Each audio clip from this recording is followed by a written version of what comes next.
Selamat siang, Assalamualaikum warahmatullahi wabarakatuh. Salam sejahtera bagi kita semua.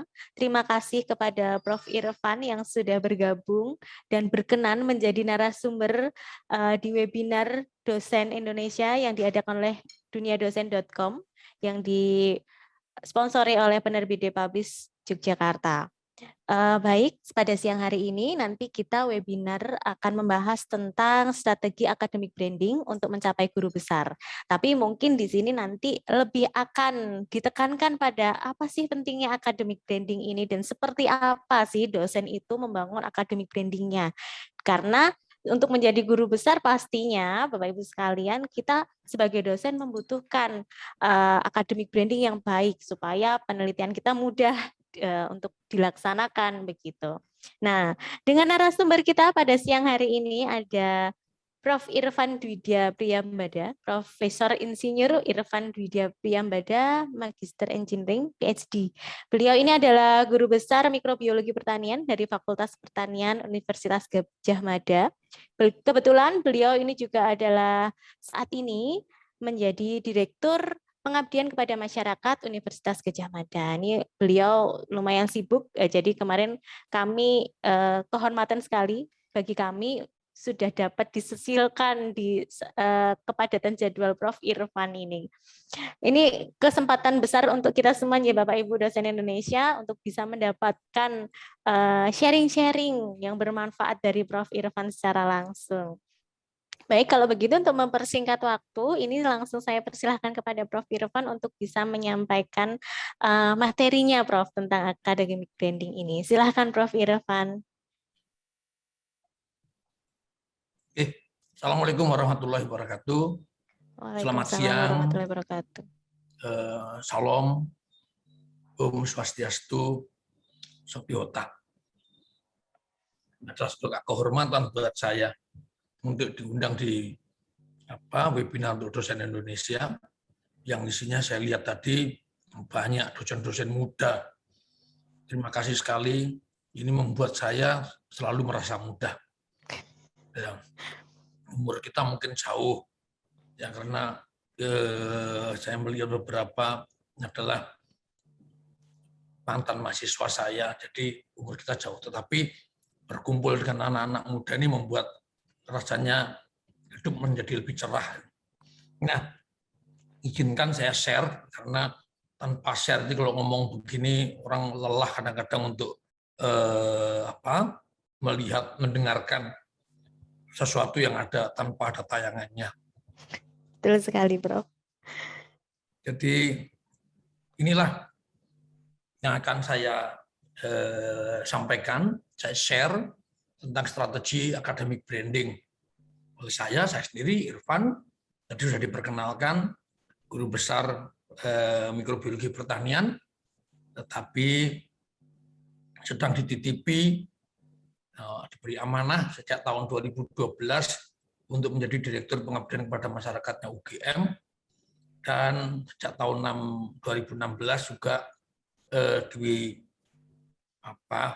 dihadiahi untuk menjadi adjunct profesor di Fakultas Teknik Osaka University, Jepang.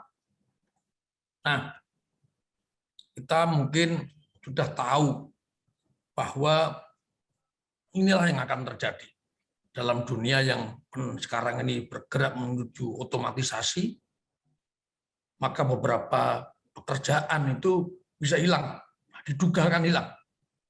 Ya tadi misalnya saja pegawai pemungut tol, bahkan perpustakawan ini bisa hilang.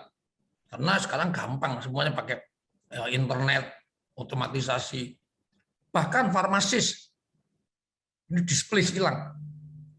Sementara yang mengalami disrupsi, ini tukang, itu berubah. Skillnya dibutuhkan tetap, nggak mungkin bikin rumah tanpa tukang. Tetapi caranya menyampaikan ini sama. Jadi yang bagian yang ini kanan bawah, skillnya ini standardized, tetapi cara menyampaikannya harus berubah. Akuntan, cara menyampaikannya harus berubah. Sementara di sisi yang lain, sama kita, profesor, dosen-dosen, nggak usah harus profesor. Ya kita kalau di luar negeri kan semua profesor. Maka di sini adalah college profesor. Nggak peduli dia full profesor, associate profesor, asisten profesor.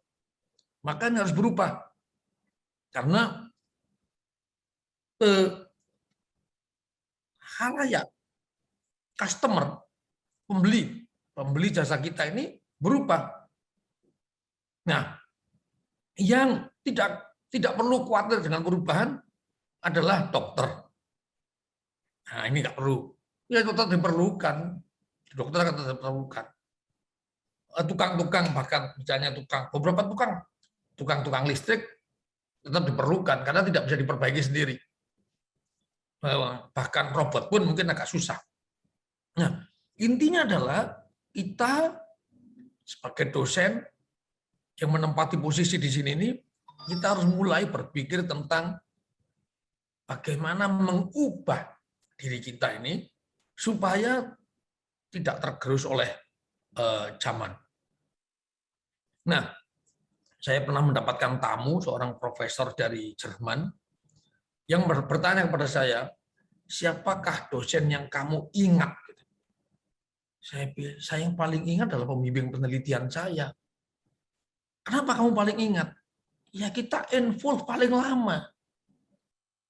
Di perkuliahan paling-paling cuma 1 semester. Malah di UGM ini seringkali perkuliahan itu dalam tim teaching. Saya hanya bertemu mahasiswa di kelas itu hanya 4 kali dalam setahun. Atau 5 kali. Tidak terlalu berkesan. Yang berkesan adalah membimbing penelitian. Jadi penelitian menjadi sangat penting. Baik untuk publikasi atau untuk yang lain. Karena di sanalah value kita itu bisa tertransfer. Nah inilah yang kita perlu memamerkan. Berapa banyak penelitian saya dan berapa banyak mahasiswa saya akan terpamerkan kalau kita publish. No publication perish, publish or perish. Tanpa publikasi hilang. Dianggap tidak ada pernah penelitian. Penelitian itu tidak pernah ada jika tidak dipublikasikan. Jadi itu semula. Sekarang semua pekerjaan kita nggak diakui orang kalau nggak dipublikasikan. Jadi kita harus publish sebagai bentuk dari pertanggungjawaban kita pada saat yang sama. Publikasi harus diartikan atau bisa diartikan bahkan kalau kita publish di jurnal-jurnal Amerika ditulis kok. This publication should be treated as advertisement. Publikasi harus diperlakukan sebagai iklan, maka kena iklan. Kena yang namanya pajak iklan, bayar kita itu. Karena publication should be treated as advertisement. Nah inilah advertisement. Jadi publikasi itu mengadvertise, mengiklankan diri kita sendiri. Inilah yang kemudian menjadikan personal branding kita. Si siapa itu orang macam apa tuh? Oh si siapa ini penelitiannya ini. Nah, menjadi konsep penting sekarang untuk membangun reputasi dan menunjukkan kepada dunia apa saja yang kita lakukan. Apapun. Kalau tadi academic branding itu equal dengan penelitian, tidak hanya penelitian. Sekarang orang menanyakan, ngajar apa dia? Apa yang dia perankan di masyarakat? Nah, ini juga berguna untuk proses promosi. Dengan promosi ini kita akan mendapatkan kemungkinan terlibat kolaborasi yang lain yang lebih besar. Kalau sekarang diawali saya penelitian sebagai dosen muda, penelitian sendiri di laboratorium saya sendiri. Tapi begitu dapat data publish. Maka kemudian orang mengkontak, Irfan, I know that you are doing with, waktu itu saya banyak penelitian tentang degradasi minyak, with oil degradation. So can we have a collaboration on that? Nah, dia mulai itu bertanya, bisa nggak kita kerjasama? Nah inilah, sekarang kalau dulu dalam publikasi hard, sekarang dengan internet dan teknologi digital, ini makin kuat kebutuhan untuk membuat personal branding ini. Personal branding, jadi apapun. Nah, ini saya bagi contoh. Pekerjaannya bukan akademik. Pada tahun 2010, ketika Merapi meletus, saya kebetulan membantu mahasiswa pencetak alam waktu itu, membantu masyarakat di Banyuroto. Itu di sisi Magelang dari Merapi. Dan saya ke sana. Dan saya tidak menemukan adanya sel, tidak ada pengungsian. Terus saya tanya, kemana Pak orang-orangnya? Oh, mereka tinggal di rumah-rumah. Wah, ini konsep yang luar biasa. Karena kalau ditampung di pengungsian, ini luar biasa, nggak sanggup. Kamar mandinya nggak cukup. Termasuk di dalamnya buang air besar, buang air kecil. Dan yang lain-lain nggak cukup. Tapi ini ditampung. Dan itu saya diwawancara oleh Jenny Sui. Saya sampaikan, masuk di Jakarta Post. Not really akademik dalam artian penelitian. Tapi ditulis oleh Jenny Sui, ini Irfan bersama Bramantyo ke Banyuroto. Dan menyampaikan bahwa ini loh, dan ini kemudian saya bawa sampai menjadi konsep satu saudara, satu keluarga. Yang membuat desa, sister village, ya, antara desa di atas, di kaki Merapi dengan yang lebih atas. Jadi yang lebih atas kalau ada gempa atau mulai ada getaran yang menunjukkan bahwa Merapi sedang aktif, boleh turun. Dan sudah diatur desa ini ke desa ini. Bahkan sampai waktu itu sudah diatur orang ini, keluarga ini ke keluarganya siapa. Nah, ini tulisan ini kemudian membuat seorang peneliti dari NASA, National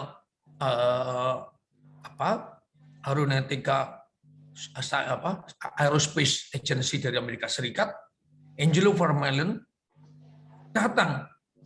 Dan saya tunjukkan ini ada kami membuat satu menara di Merapi. Kira gini tahun 2010. Kami lakukan itu di tahun lupa saya. Tahun berapa. Terus Vermeulen ini melihat bahwa ini kayak Mars. Dia orang NASA. Dia adalah artis yang bekerja di NASA untuk memvisualisasikan temuan-temuan di foto-foto dari spacecraft yang menuju ke Mars. Dia lihat, terus dia itu apa itu? Kami membuat menara dari bambu bersama anak-anak UGM, dari arsitek, dari pertanian. Terus saya tanami di sana. Kenapa saya memerlukan begitu? Jiwa pengabdian saya ini sudah embedded gitu ya. Sehingga ketika melihat bahwa masyarakat waktu itu patah semangat, karena konon menurut ilmu, menurut teori, setelah letusan gunung berapi, maka dibutuhkan waktu sekitar 15-25 tahun kembalinya kesuburan. Di Fakultas Pertanian terjadi diskusi panjang. Saya kesel, diskusinya nggak rampung-rampung. Maka saya langsung ke sana, saya menanam tanaman orok-orok yang kami tetesi dengan air dari hujan, ditampung di dalam ember gitu, terus mengalir menggunakan selang dari untuk orang diinfus, netes begitu, dan tumbuh. Saya tunjukkan, ditetesi air begini aja tumbuh kok.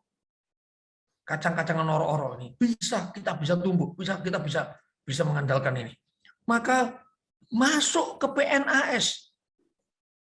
Ini publish di PNAS bagus sebagai berita. Proceeding National Academic of National Academic of Science United States of America pada tahun 2016. Ini dituliskan di sini, ada orang nggak patek waras gitu mungkin ya, Irfan Priyambada dari Yogyakarta, Gadjah Mada University, mau-maunya dia buat menara di tengah-tengah Mars yang ada Gunung Merapinya ini, Pyramidal Tower ya, begitu ya. Makin menyebar, berawal dari Jakarta Post, sekarang masuk ke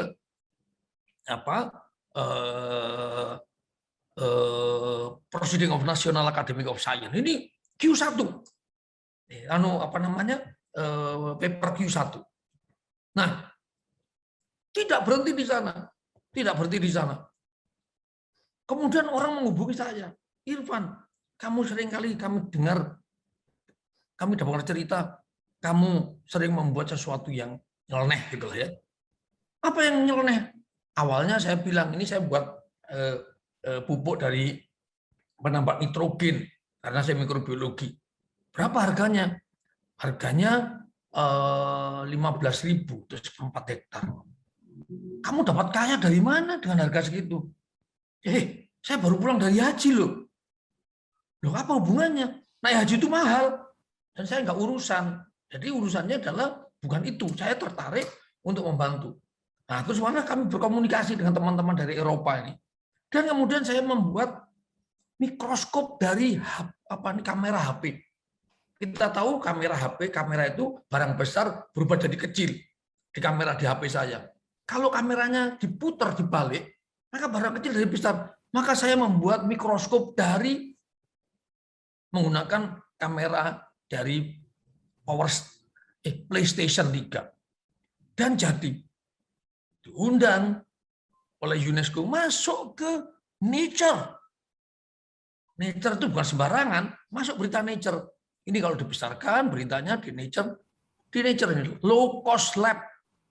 Lagi-lagi di sini ada mengenai who coordinate open plan, synthetic biology ada di sini.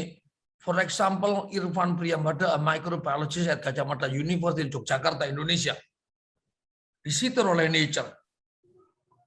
Dan ini kemudian membuat saya diundang oleh UNESCO.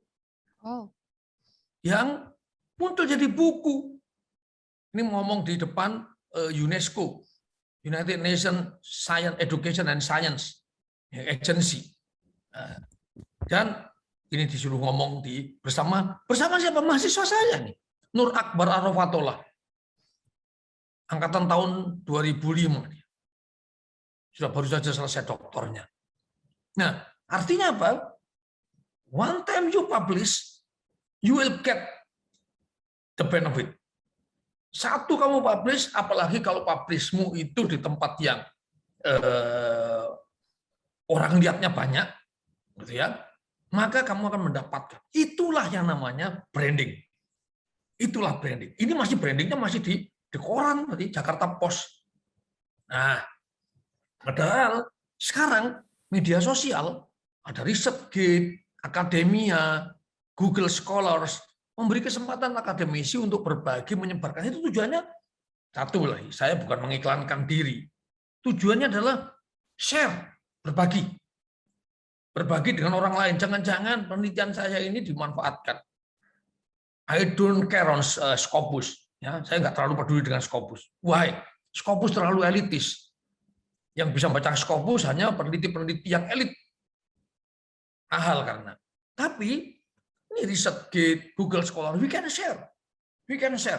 Memberi kesempatan bagi akademi untuk berbagi, menyebarkan apa yang mereka lakukan. Oleh sebab itu saya juga meminta teman-teman saya sekarang, whatever, apakah itu penelitian, apakah pengabdian, apakah kegiatan apapun, tulis dan di-share lewat Scholars, Google ResearchGate, Google Scholars. Dan karena ini yang ditampilkan hasil kerja akademik, inilah academic branding. Tidak misalnya kita piknik kemana, itu sih main, masukkan ke Facebook aja, Instagram. Main ngopi di mana, itu Instagram. Itu not academic branding. Tapi saya lakukan personal branding. For what? Ini loh ada tempat ngopi yang enak. Saya tidak pernah menampilkan tempat ngopi yang mahal-mahal, milik asing gitu ya. Enggak. Kopi mana Merapi yang dimiliki oleh orang lokal. Kalau ditanya, enak bro, enak. Dan kemudian tahu bulan minggu depan banyak orang datang. Ini personal branding. Sekarang untuk academic branding, masukkannya mempamerkannya bukan di Facebook, bukan di Instagram, tapi di Google Scholars, ResearchGate, Akademia, dan publish. Nah, ketika sekarang ini termasuk universitas juga semakin didorong dengan mekanisme pasar, bahkan universitas pun punya semacam tempat untuk memamerkan penelitian-penelitiannya, dosen-dosennya. staff-staffnya. Kita manfaatkan itu. Ini salah satu contoh riset gate. Pasang saya di sini, nggak tinggi-tinggi amat nilai saya. Tapi ditulis ini profesor dari sini, penelitiannya apa. Ada semua kan di riset gate. Sebagai contoh, ini satu contoh. Ini beberapa tulisan-tulisan yang saya terlibat di sana. Ada satu comparative characterization of bacterial community in moss cover unvegetated volcanic deposit Mount Merapi. Yang saya pilih apa? Merapi. Untuk apa? Kenapa Merapi? Nggak ada peneliti yang lain ngomong soal Merapi kalau bukan orang di sekitar Merapi. Itulah keunggulan komparatif saya. Saya tidak akan menang lah.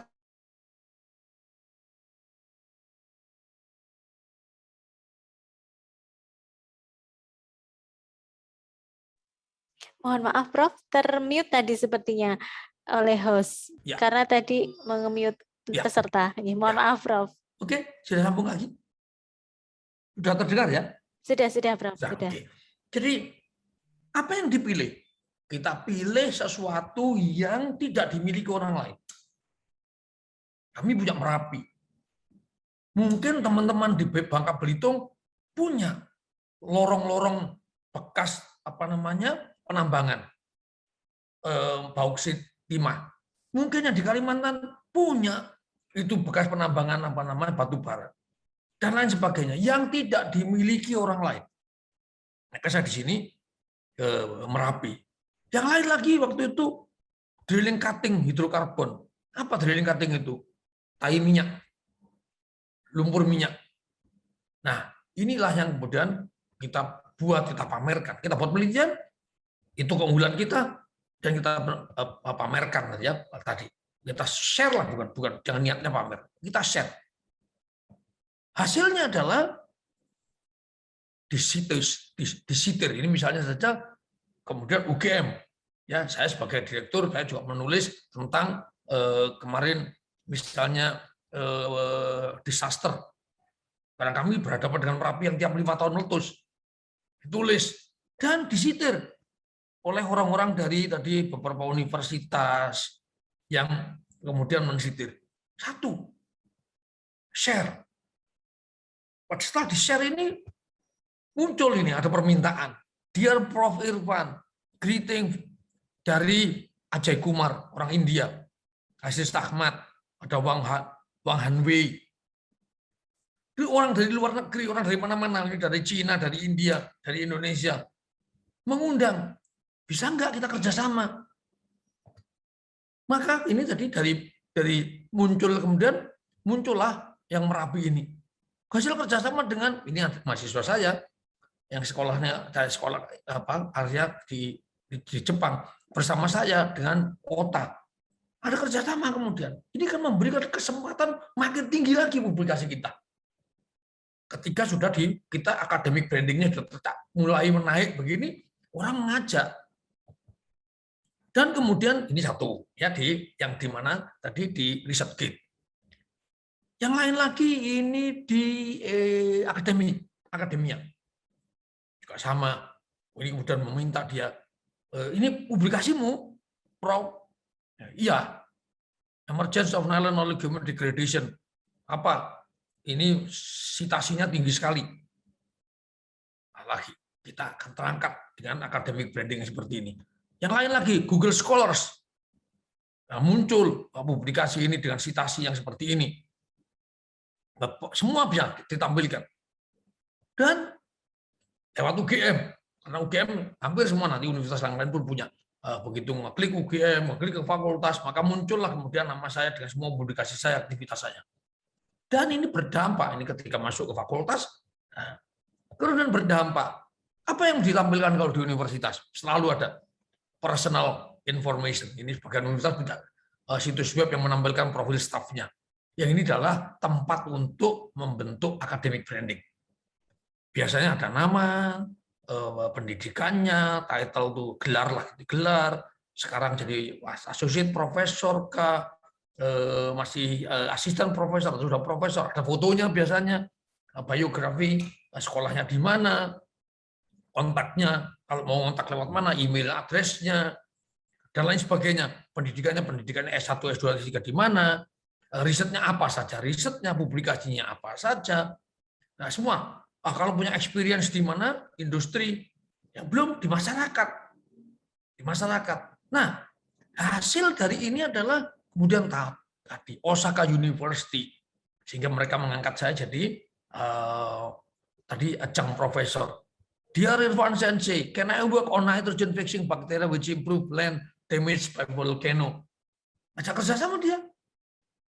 Dia datang kerjasama ini dengan segala konsekuensinya. Artinya apa? Alat. Ketika, wah saya nggak punya alat itu. Kita bisa siapkan. Saya nggak punya bahan itu. Kita bisa bantu. Dan masih cukup banyak permintaan-permintaan kerjasama ini, termasuk kerjasama misalnya saja, tadi belum sempat saya masukkan, university, kemudian dari Osaka dibawa ke Groningen, universitas yang cukup ternama, sekarang menjadi nomor 1 di Nederland, karena pemenang Nobel tahun lalu adalah dari Groningen. Mengajak kerjasama. Untuk membuat apa? Untuk membuat after like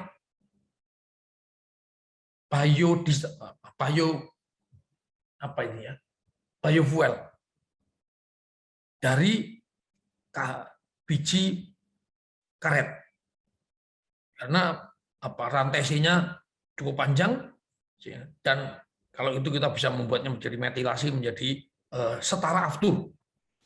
Nah, inilah jadi artinya apapun pekerjaan kita, put it on publication. Sehingga kita terbentuklah academic branding. Dengan itu kita akan bisa mendapatkan manfaat. Bertambah kerjasama, penelitian kita makin banyak, more publication, tadi kalau then you get the professorship. Sebagai hadiahnya nanti itu untuk naik pangkat. Jadi saya tidak pernah memikirkan mau saya naik pangkat atau apa. Kalau saya ditanya, sekarang apa? Saya belum 4D. Tapi menjadi 4D itu tinggal satu. Meninggal dunia aja di 4D. Nggak usah publikasi, meninggal dunia jadi 4D. Jadi saya I don't care on the this is the reward, ya, itu adalah hadiah. Tetapi tujuan awal dari academic branding saya adalah share of knowledge, supaya ini bisa bermanfaat untuk orang banyak. Demikian yang bisa saya sampaikan untuk memantik diskusi kita pada siang sampai sore hari ini. Terima kasih. Assalamualaikum warahmatullahi wabarakatuh. Shalom.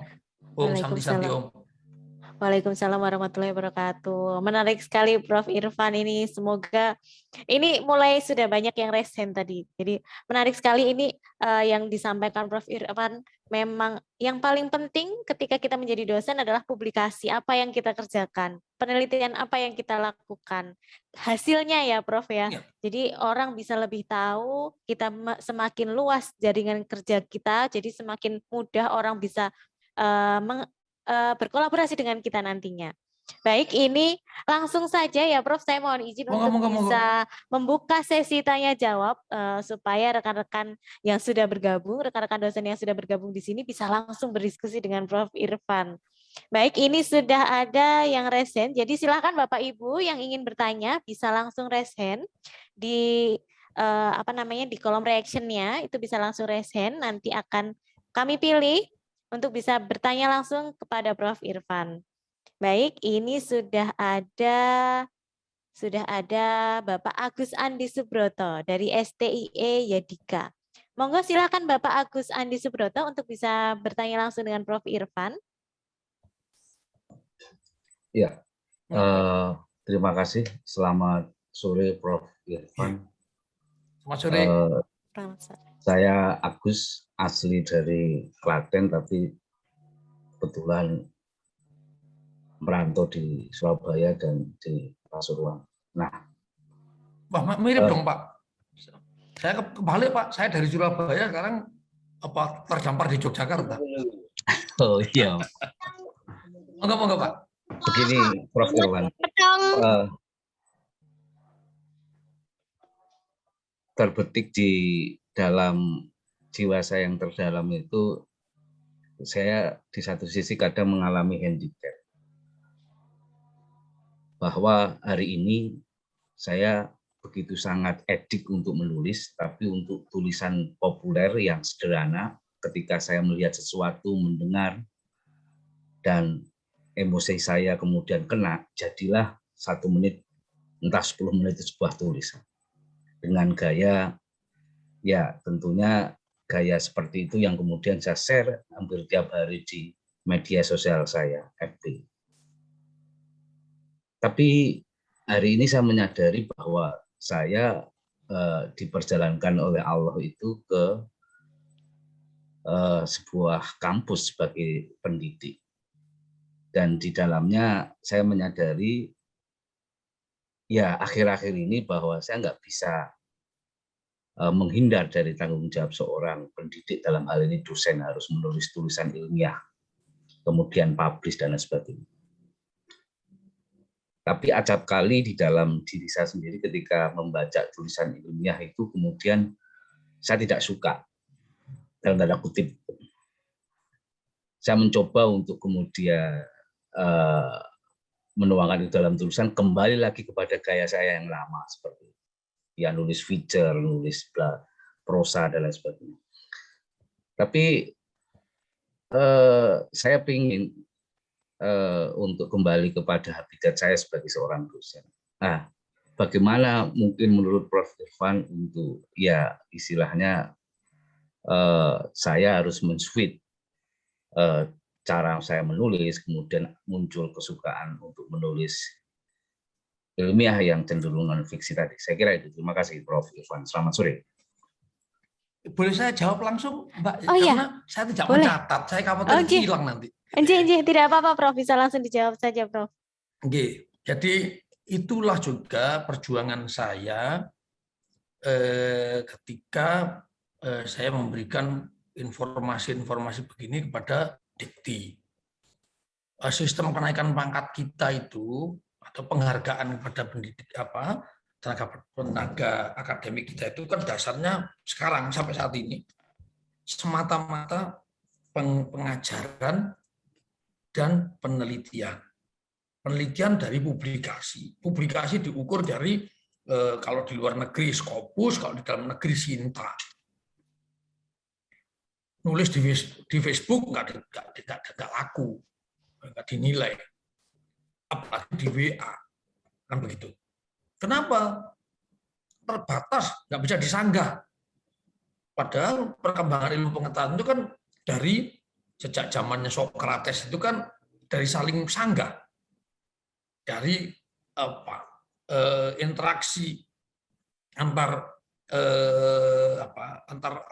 orang yang ahli di bidangnya, yang muncul ada yang namanya ada tesis, hipotesis, memunculkan itu. Dan itu hanya bisa terjadi kalau kita berusaha ilmiah. Nah, saya sedang mengusulkan, tetapi kita di Indonesia itu menulis di dalam undang-undang kita sejak tahun 80 bahwa kewajiban kita ada tridharma, tidak cuma 1 atau 2 dharma itu, tapi ada tridharma, yaitu tambah lagi dharma.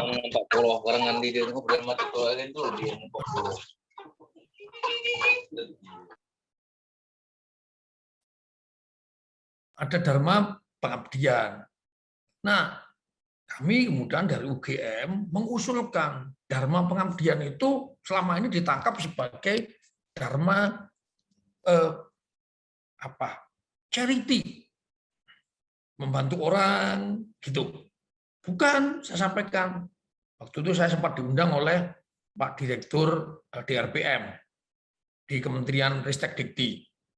Saya sampaikan enggak, Pak. Kalau itu yang charity itu sudah enggak zaman. Sekarang itu zamannya adalah membantu masyarakat itu berbayar enggak apa-apa. Oh, itu bukan pengabdian, Pak. Saya bilang, dokter pukul 2:30 malam diketuk pintunya, pintu rumahnya. Pak dokter, ini istri saya sudah pecah ketubannya. Dan menurut Pak USG terakhir itu sungsang bayinya. Dibantu oleh Pak dokternya ini. Dan selamat, selesai. Saya tanya, dibayar nggak kira-kira Pak itu? Kalau dibayar normal nggak? Ya normal Pak. Lah iya, itu pengabdian nggak? Ya pengabdian. Jam 2 malam dia mau membantu persalinan bayi yang sungsang. Dibayar loh Pak, bukan pengabdian. Oh pengabdian. Jadi pengabdian bukan soal itu Pak. Pengabdian itu kemauan untuk menerapkan ilmunya di masyarakat. Saya tunjukkan sekali lagi saya diminta ke Kalimantan, ada pencemaran merkuri di perbatasan antara Kalimantan Barat dengan Kalimantan Tengah. Perjalanan dari Jogja saya berangkat jam 10 pagi hari Jumat, sampai di sana hari Sabtu pukul 00.15. Jauh sekali, jauh. Nah, itulah pengabdian Pak ya. Pengabdian, dibayar loh Pak. Dibayar saya. Jadi pengabdian itu jangan disambungkan dengan dibayar atau dibayar. Tapi kemauan untuk membantu masyarakat menggunakan ilmunya itu. Nah, muncullah sekarang harus dimasukkan ini. Nah, jadi termasuk di dalamnya menulis di koran sebagai bagian dari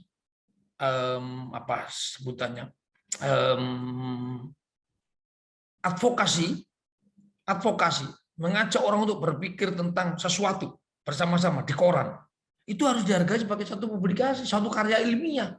Karena menerapkan ilmunya, orang fakultas hukum mengajarkan jangan nyogok lah begitu, karena itu akan seperti ini, seperti ini, seperti ini.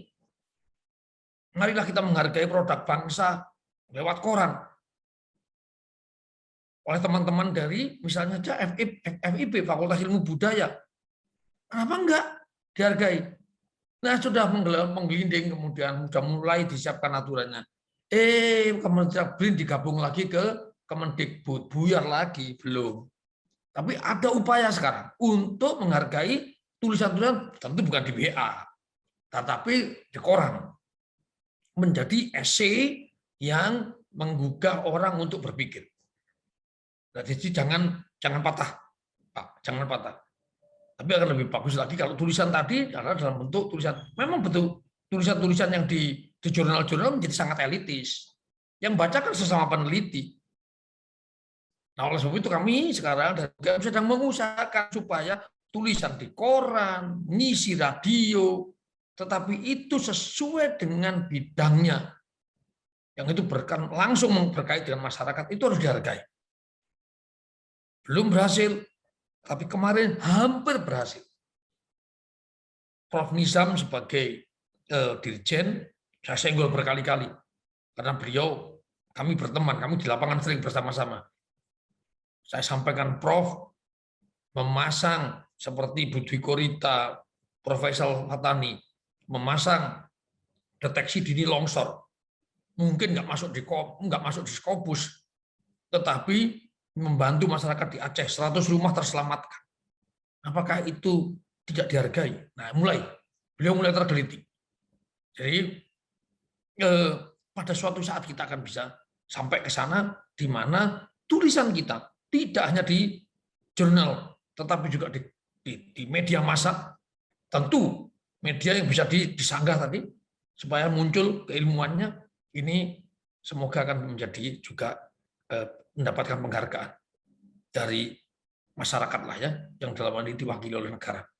Begitu, Pak siapa tadi saya lupa ya, tidak mencatat namanya. Sandi. Ya. Terima kasih Prof. Gitu, baik. Terima kasih Prof. Ini semoga Pak Agus Andi bisa semangat ya Pak, karena memang saat ini mau tidak mau kita harus mempublikasikan apa yang memang jadi keilmuan kita dan kita teliti, itu memang harus kita publikasikan terlebih dahulu secara ilmiah terlebih dahulu Pak. Jadi semangat, tetap jangan patah semangat untuk menulis gitu Pak Andi. Oke Pak Agus Andi, terima kasih Pak Agus Andi atas pertanyaannya. Semoga ini juga menginspirasi untuk rekan-rekan dosen yang lainnya yang ikut bergabung dalam webinar kita siang hari ini. Terima kasih Bu Rida. Sama-sama Pak. Selanjutnya mungkin Bapak Ibu yang ingin bertanya dengan Prof. Irfan secara langsung. Saya melihat ada di sini ada Pak Sumbo Tinar Buku. Ini kayaknya teman di Facebook deh. Ini mungkin rekan-rekan Prof Irfan juga ada yang bergabung di sini. Mungkin rekan Betul, Prof. Saya ngintili panjenengan. Iya. Ada yang mau di-sharingkan ini, Pak? Langsung dengan Prof Irfan mungkin secara langsung. Ini hebat kok beliau ini, publikasinya hebat. Tinggal, nah kadang-kadang teman ini ada Bu Nur Rohmatul Aini, jalannya resign. Oh, J, betul Prof. Ini baik, terima kasih Prof. Silakan Ibu Nur Rohmatul Aini ingin menyampaikan atau bertanya apa dengan Prof Irfan ini Ibu, monggo silahkan. Halo Prof, selamat siang. Iya, selamat siang. Terima kasih atas kesempatannya untuk bertanya. Tentunya izin perkenalan diri ya Prof. Nama saya Rohmatul Aini. Saya dari Universitas Lampung. Yang ingin saya tanyakan itu tadi kan sekilas dipaparkan dari untuk share screen tadi itu tentang ResearchGate ya Prof ya. Iya. Nah, yang ingin saya tanyakan itu ketika kita sudah publish sebuah artikel atau tulisan kita muat dulu di gerbang ResearchGate, maka ketika kita publish ke artikel yang asli, apakah itu termasuk dalam plagiasi ya Prof? Karena maksudnya sudah kita publish ke ResearchGate. Itu gimana Prof? Jangan ke ResearchGate dulu. Kita publish dulu di jurnal yang memang bidang itu. Ya, nanti baru kita ngasih link saja kan di ResearchGate bahwa ini sudah dipublish di sana. Ya, seperti yang tadi saya sampaikan di ResearchGate itu saya tuliskan ini publish di Microbe Environment. Ini publish di jurnalnya Unila, ada Journal of Tropical Soil. Ada di itu kita pasang itu adalah setelah dipublish, linknya ini linknya. Orang bisa akses langsung linknya. Ini akan membuat nantinya juga citasi kita akan naik. Jadi jangan dipublish dulu di ResearchGate. Jadi publish dulu di jurnal. Nanti kalau tidak tadi, apalagi sekarang perkara plagiasi ini sangat kenceng. Itu ya. Meskipun saya juga berkali-kali mengingatkan hati-hati, terutama misalnya saja sekian persen bagian dari metode material dan metode itu di mana-mana ya sama, material metodenya begitu. Jadi jangan dianggap itu sebagai plagiasi. Material metode itu 5 cc ditambah 10 cc air, 5 cc batu. Ya semuanya begitu. Nanti dianggap sebagai plagiasi, konyol dong. Nah, oleh sebab itu karena kenceng tadi hati-hati. Jadi jangan di ResearchGate, Google Scholars, bukan. Di Google Scholars, di ResearchGate itu hanya mengumumkan, saya publish di sana loh. Gitu. Saya publish di sana loh, silakan diakses. Begitu. Yang lebih penting di tadi yang bahkan kalau kita mengacu kepada cara berpikir filosofinya di barat, bahwa yang bisa disebut sebagai primary publication itu hanya yang di jurnal. Proceeding itu tidak ditulis, tidak dianggap sebagai proceeding seminarnya tidak dianggap sebagai primary publication. Ditulis kok. The proceeding should not be considered as primary publication. Kecuali kalau proceeding itu hanya nama seperti di Proceeding National Academy of Science United States of America. Itu nama jurnalnya memang proceeding, nggak ada seminarnya dia. Karena itu review jurnal, peer review jurnal. Jadi itu lebih didahulukan. Begitu. Prof, berarti intinya kita ke jurnal dulu ya Prof ya. Ke jurnal dulu. Karena itu primary publication. Nanti disebutnya primary publication, publikasi pertama. Yes, ya Prof. Terima kasih Prof. Yes, sama-sama.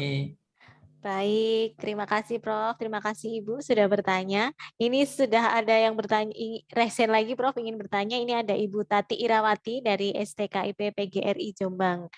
Langsung saja Ibu Tati, silakan Ibu Tati. Iya, terima kasih. Assalamualaikum warahmatullahi wabarakatuh. Waalaikumsalam. Senang sekali bisa langsung berdiskusi dengan Prof. Irfan.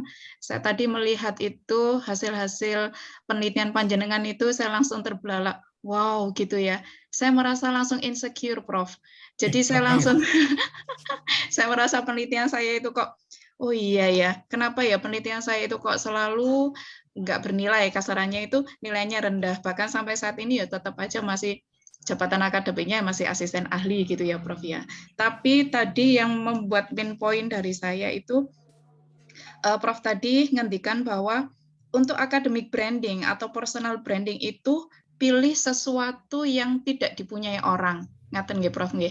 Berarti kalau saya tidak salah mengartikan, kita itu harus lebih ke spesifik ke kepakarannya ngaten Prof. Misalnya kalau Prof tadi kan lebih ke Volcano Merapi itu aja, maksudnya spesifik di situ, di situ, di situ, di situ. Apakah seperti saya ini yang orang bahasa, saya ini kan orang bahasa, berarti kan saya harus, apakah benar saya harus mengambil salah satu poin yang terkecil dan itu nanti semua penelitian saya ya tentang itu aja, tapi lebih dikembangkan gitu, tak Prof? Karena di penelitian saya itu masih beda-beda, yang satunya bahas itu, yang satunya bahas ini, lebih ke umum. Mungkin saya minta dikasih solusi apakah yang dinamakan dengan personal branding atau academic branding itu lebih ke kepakaran yang lebih spesifik tentang penelitian yang kita angkat. Artinya kita itu harus beda. Apakah seperti itu, Prof? Terima kasih. Assalamualaikum warahmatullahi wabarakatuh. Waalaikumsalam warahmatullahi wabarakatuh. Non sewu Bu, panjenengan apa? Saya nanti ada teman-teman yang nggak bisa bahasa Jawa. Bidangnya sekarang bahasa apa? Ngajar, ini kan dari STKIP itu sekolah tinggi keguruan, Ya, ilmu pendidikan.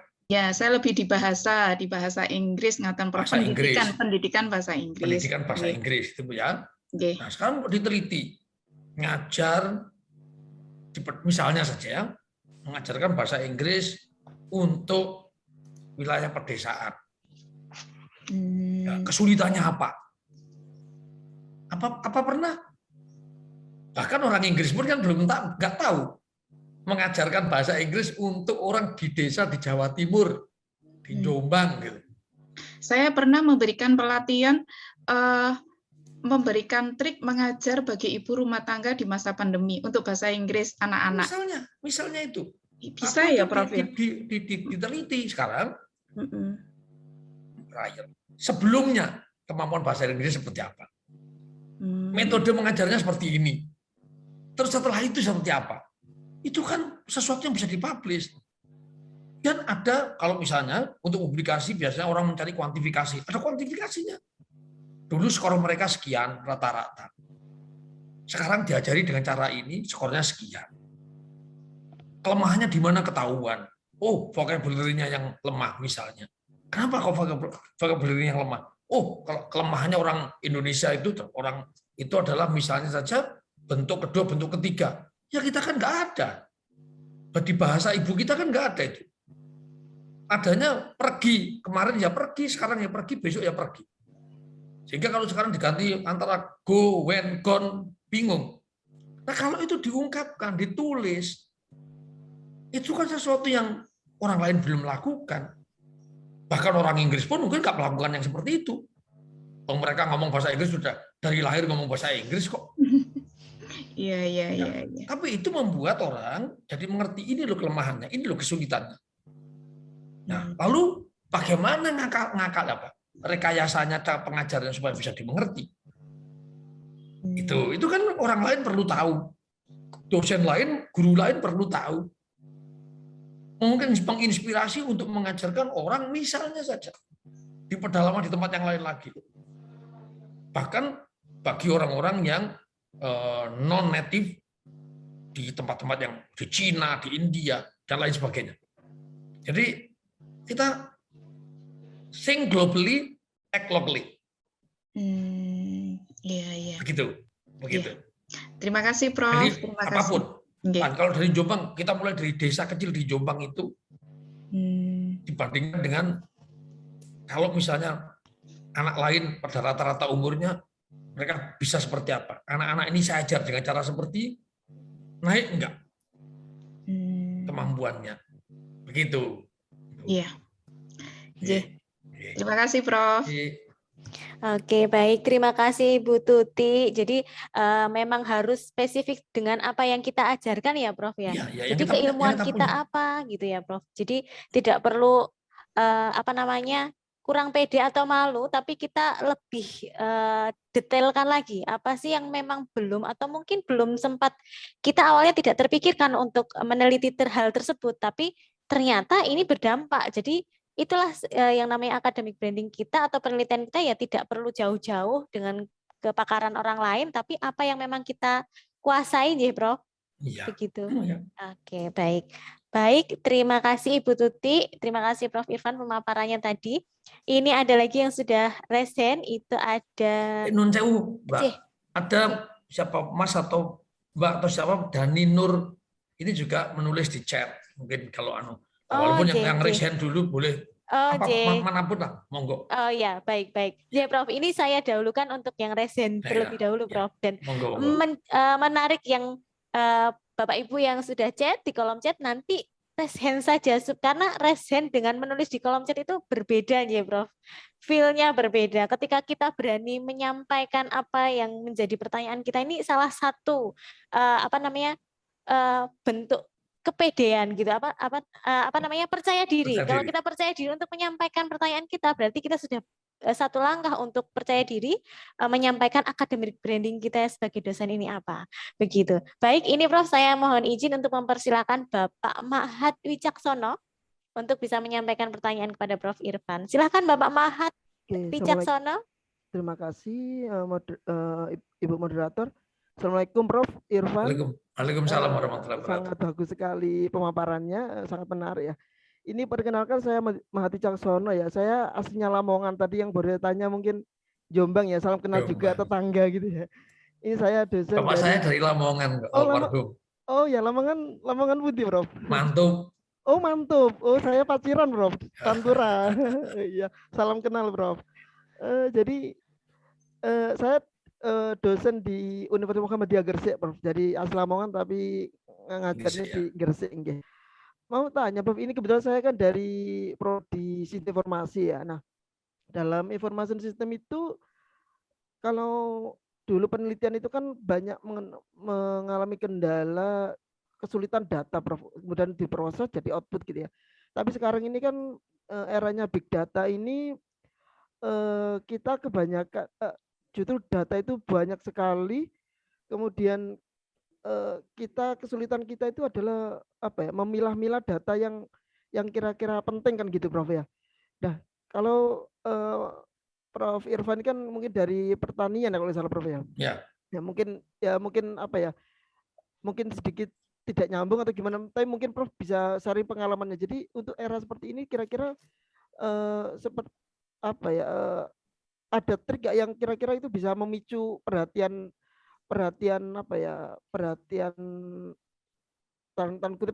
dunia atau perhatian publik lah, supaya penelitian kita ini benar-benar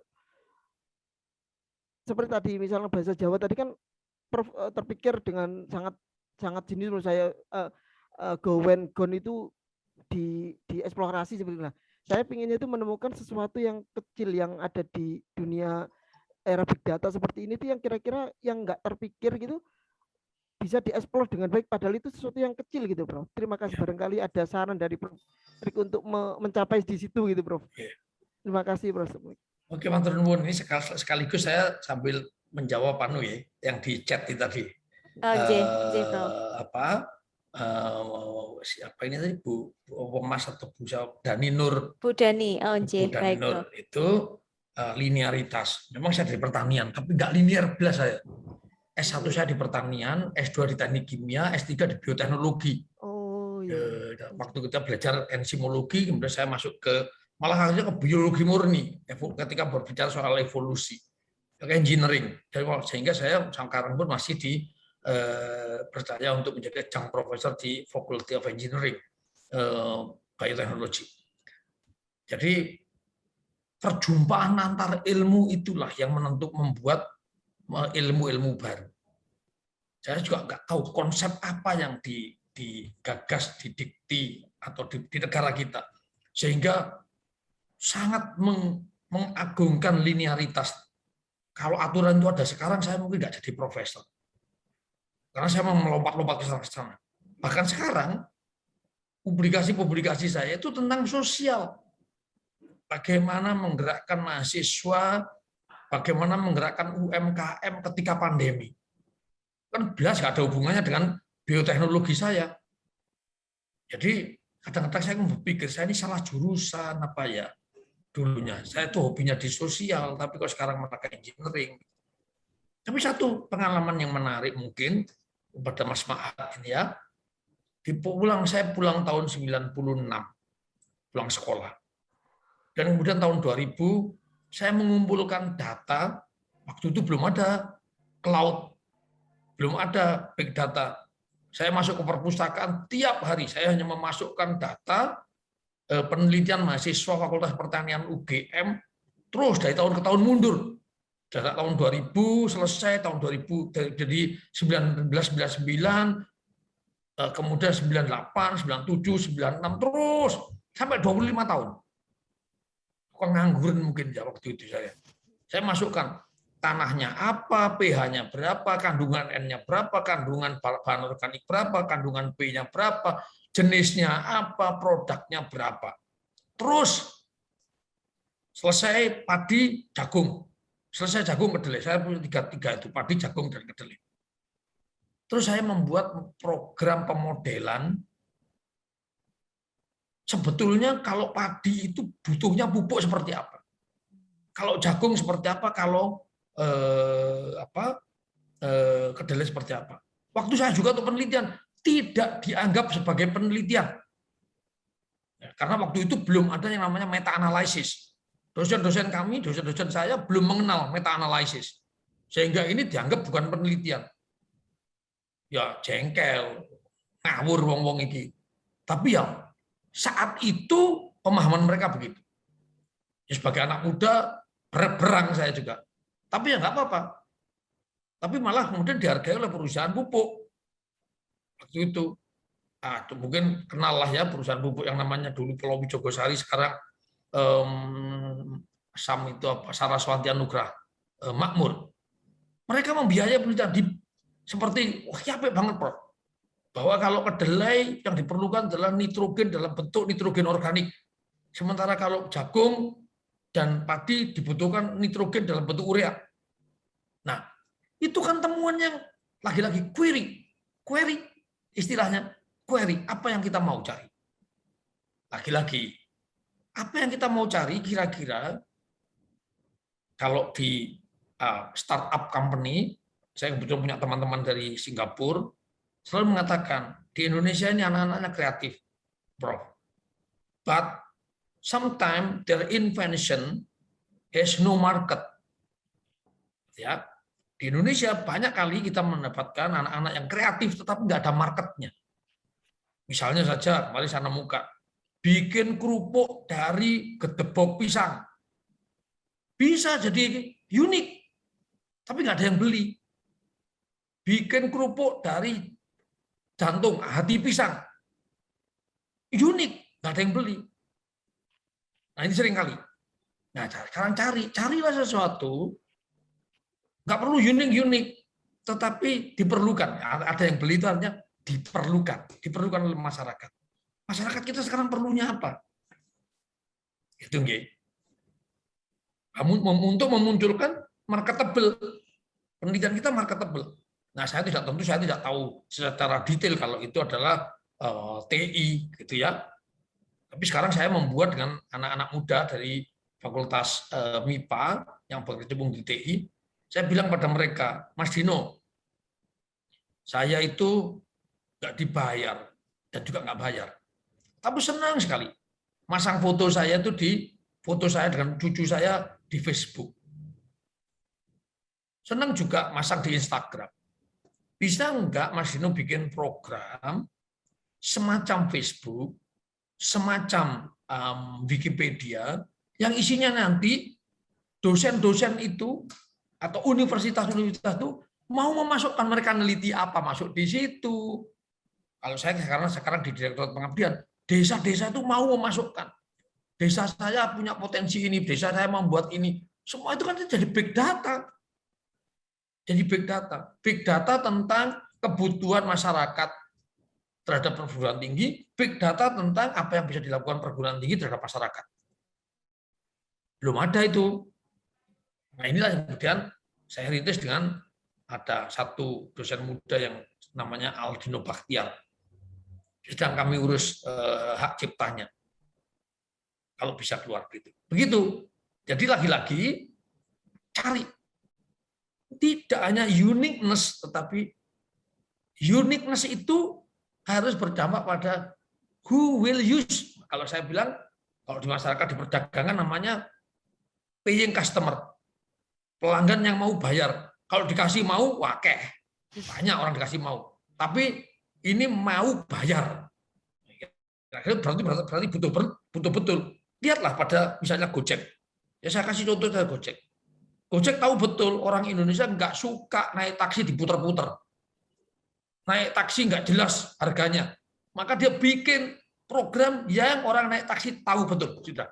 Sebelum berangkat saya sudah tahu harus bayar berapa. Karena dia tahu paying customer. Dia tahu the pain of Indonesian market. Gitu nggih, kira-kira. Kata Mas Mahat, saya mungkin nggak jawab betul pertanyaan panjenengan. Terima kasih Prof. Sudah sangat membantu sekali. Terima kasih sekali Prof. Oke, baik. Terima kasih, Prof. Terima kasih, Pak Mahat, untuk jawaban pertanyaannya nih. Semoga tidak hanya Pak Mahat yang terinspirasi atau akhirnya memahami untuk pertanyaan dari Pak Mahat tadi, tapi juga rekan-rekan dosen yang lain untuk bisa bahwa apa yang kita lakukan ini tidak hanya yang unik, tapi memang siapa yang membutuhkan. Ini kita harus lihat apa yang dibutuhkan oleh mungkin masyarakat setempat di daerah kita ataupun orang-orang di sekitar kita. Sekiranya membutuhkan apa lah itu kita sebagai akademisi punya peran untuk bisa mengimplementasikan ilmu kita ini pada kebutuhan yang memang dibutuhkan oleh masyarakat di sekitar kita. Baik, ini ada pertanyaan Prof. Ini mungkin saya bacakan untuk yang ada di kolom chat ya Prof gitu. Tadi mungkin yang pertanyaannya Ibu Dani ini sudah sedikit jawab oleh Prof. Irfan, tapi mungkin ini akan saya bacakan lagi Prof. Mungkin ada sedikit pemaparan atau sedikit penjelasan lagi tentang linearitas ini Prof. Baik, izin bertanya Prof, untuk membangun academic branding agar dapat menjadi profesor, apakah diperlukan semuanya linearitas, baik bidang penelitian, ijazah, dan mata kuliah yang diampu. Sebagai contoh, jadi di S1, Ibu Nur Saputri ini, Ibu Dani Nur ini dari pendidikan UNES atau sarjana pendidikan. Kemudian di S2 beliau ini murni dari pendidikan murni ya, sains murni mungkin. Sains seni Pak, seni Dok, seni Prof. Ini magister seni dari ISI Jogja. Nah, karena kegelisahan tersebut, maka penelitian yang saya lakukan selalu campur-campur. Ada yang tentang pendidikan, ada juga yang tentang pengkajian secara murni. Nah, kemudian mata kuliah yang saya ampu ada teori dan praktek. Hal tersebut juga menimbulkan kegelisahan bagi saya untuk nantinya S3 ini harus mengambil bidang pendidikan atau secara murni juga begitu. Nah, ini mohon pencerahannya Prof. Kalau untuk aturan saat ini seperti yang kita tahu memang linearitas ini masih dinilai Prof untuk pengajuan jabatan fungsional mungkin. Nah, ini mungkin kalau dari Prof Irfan, adakah masukan atau saran untuk Ibu Dani ini apakah nantinya mengambil studi lanjut itu sesuai dengan pendidikan yang terakhir di S2 kemarin atau di pendidikan yang S1-nya, Prof? Ini seni apa ya? Mungkin Ibu Dani bisa menyampaikan, Bu.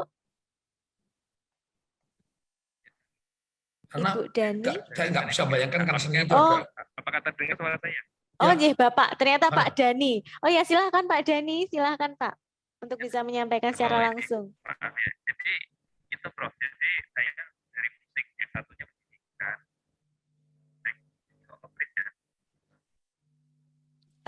Mohon maaf Pak Dani, suaranya kecil sekali dan putus-putus Bapak. Putus ya. Ya memang sinyal saya, mohon maaf sinyal saya jelek, makanya saya tes. Tadinya mau langsung, tapi sinyal saya enggak tes. Ya. Seni apa yang saya ingin tahu, seni apa Pak? Pendidikan musik banyak murni saya dari ISI Jogja. Nah makanya saya bingung ini penelitiannya itu gimana tentang pendidikan, apa tentang harus gimana Prof? Mohon pencerahannya. Maaf saya putus juga ini. Terima kasih. Ya. mohon maaf Pak, kalau ini saya memberikan satu kritik ya, pada guru seni. Jadi saya bingung sejak kecil saya itu tidak punya, saya sendiri mengaku saya nggak punya jiwa seni. Jadi sejak kecil itu seni saya seni bela diri. Jadi tidak pernah gambar ya, gambarnya seperti gambar genderuwo gitu ya. Jadi nyanyi ya, selalu guru saya bilang, kamu nyanyi apa nih? Halo Halo Bandung. Dari dulu bisanya ya Halo Halo Bandung dulu. Nah, apa yang saya ingin kritikan dalam pendidikan seni di sekolah-sekolah kita, seni kok dinilai. Kalau saya disuruh menilai, Pak siapa pelukis di Jogja itu, Pak siapa pelukis yang hebat dari Jogja, coba lupa namanya saya itu. Avandi tak kasih nilai 3 itu, gambarnya ruwet. Padahal hebat dia. Hebat. Tapi kalau dinilai, kok bisa dinilai? Seni itu tidak untuk dinilai seperti itu. Tapi diapresiasi. Nah, yang perlu diajarkan adalah mengapresiasi seni. Ini ada satu teman saya. Putranya itu dalang kecil di Jogja. Waktu ujian seni, nilainya 4. Karena ujiannya apa? Disuruh main piano. Gurunya aja dalang nggak bisa. Ngasih nilai 4, kan kejam sekali itu. Nah inilah ya. Jadi saya teringat anak saya waktu sekolah di Jepang, dia diajarkan cuma satu, menceritakan yang dia gambar. Karena seni itu ekspresi, mengekspresikan. Dan seniman itu lahir sama seperti saintis. Ilmuwan itu dibesarkan di asrama anak-anak nakal yang ketua asramanya kejem, kayak SD saya dulu. Jadi tidak mengenal terus apa berseloroh itu. Ini kenapa begini? Harus begini. Kenapa? Nah, begitu. Sementara seniman itu dibesarkan oleh orang seperti Pak Tino Sidin. Gambar gajah warnanya merah muda pun boleh. Bagus. Jadi yang penting dia bisa mengekspresikan dan dia bisa menceritakan. Lalu kenapa bisa dinilai ada nilainya 3, ada nilainya 4, ada nilainya 8? Bagaimana bisa? Kita beda-beda. Jadi kalau di Jepang ujiannya satu, didengarkan musik piano, dia bisa manggut-manggut ngikuti pianonya, lulus, nggak ada nilainya, hanya ada pass, not pass. Itu saja. Dia bisa menggambar, kemudian dia mengekspresikan gambarnya, dia ceritakan. Nah, oleh sebab itu, tugas Bapak sekarang meluruskan. Seni itu kan yang penting dia bisa mengapresiasi apa orang lain, pekerjaan orang lain. Cobalah, saya pernah nonton festival gamelan di Jogja. Gamelannya luar biasa, selesai tidak ada satupun yang bertepuk tangan, kecuali saya waktu berdiri, saya ada istri saya dan kami bertepuk tangan keras sekali sampai saya pakai sweet seperti di terminal, sweet gitu. Semua orang tertawa kemudian, ikut berdiri, ikut bertepuk tangan. Kenapa kita tidak diajarin untuk mengapresiasi orang lain? Nah ini yang perlu diperbaiki. Nah inilah yang kemudian kita sambil kalau Bapak tadi pendidikan, ubahlah pendidikan seni bukan sebagai suatu knowledge seperti yang sekarang. Ilmu kita itu full of knowledge, tetapi passion, tetapi tentang apa namanya afektif. Diteliti saja, misalnya saja bagaimana seandainya orang yang tidak pernah dibandingkan anak yang sama, nggak punya jiwa seni sama sekali, kira-kira kasar seperti apa anak itu. Dan sekarang perlu Bapak, kalau mau diteliti, di dalam dunia yang sekarang ini ekonomi kreatif, kreativitas bound to art. Orang yang tidak punya rasa seni, nggak akan punya kreativitas. Kreativitas bound to art. Nah, mungkin itu menjadi inspirasi bagaimana Bapak nanti mengambil S3-nya. Apakah ke seni, ataukah mungkin sosial. Kenapa sih misalnya suatu tarian itu gayanya kayak begitu? Kenapa kalau kita misalnya orang, mohon maaf saya, kalau Muslim, berzikir kepala goyang-goyang. Kalau nggak goyang kenapa? Misalnya, diam saja berzikir 100 kali. Apa bedanya dengan kalau bisa sambil goyang-goyang? Mungkin loh ya, saya nggak tahu. Itu ada kaitannya nggak? Apakah itu dalam menghafalkan? Atau kalau itu dilantunkan dalam bentuk berlagu seperti puisi, itu lebih gampang dihafalkan. Why not? Sebagai bagian dari tadi. Atau kaitannya antara seni dengan industri. Yang sekarang adalah ekonomi kreatif. Gitu kira-kira. Saya nggak bisa memberikan saran yang tepat gitu ya, karena ya pemahaman saya tentang seni tidak memadai untuk bisa memberikan komentar yang baik, yang pas. Non sewu. Oke, baik Prof. Terima kasih. Baik, begitu ya Pak Dhani Saputra, itu yang disampaikan oleh Prof. Irfan mungkin bisa menjadi PR kita bersama, dan mungkin Pak Dhani bisa menentukan nih nantinya mau mengambil S3 seni murni atau pendidikan seni kembali. Nah, selanjutnya ini akan saya sampaikan atau saya bacakan untuk pertanyaan yang sudah masuk juga. Ada Bu Dewi Murtiningsih yang resign lama loh. Oh, J, Prof. Itu tadi saya seling dulu untuk pertanyaan ya Pak Dhani. Ganti-ganti. Betul. Baik, ini ada Ibu Dewi Murtiningsih. Selamat sore, Bu Dewi. Silakan Ibu untuk bisa menyampaikan pertanyaannya secara langsung, Ibu Dewi. Baik, terima kasih Ibu Rida. Apa suara saya terdengar jelas? Terdengar jelas, ya. Ibu Dewi. Silakan Ibu. Baik, selamat sore Prof. Irfan dan Bapak Ibu semua. Salam sehat selalu. Perkenalkan, saya Dewi Murtiningsih dari Universitas Budi Luhur. Pertanyaan saya agak banyak ya Prof. Mungkin saya membutuhkan sebuah motivasi terkait dengan ini dosen muda juga. Yang pertama, bagaimana menumbuhkan personal branding pada penelitian, pada dosen, khususnya di penelitian. Dan yang kedua, bagaimana mengatasi kesulitan pada personal branding itu. Ketiga, bagaimana menggerakkan atau memotivasi mahasiswa agar mahasiswa mau terlibat dalam sebuah penelitian atau abdimas dosen. Mohon pencerahannya, Prof. Matur nuwun. Jadi satu yang pertama, personal branding tadi ya, kalau kaitannya dengan ini mungkin academic branding.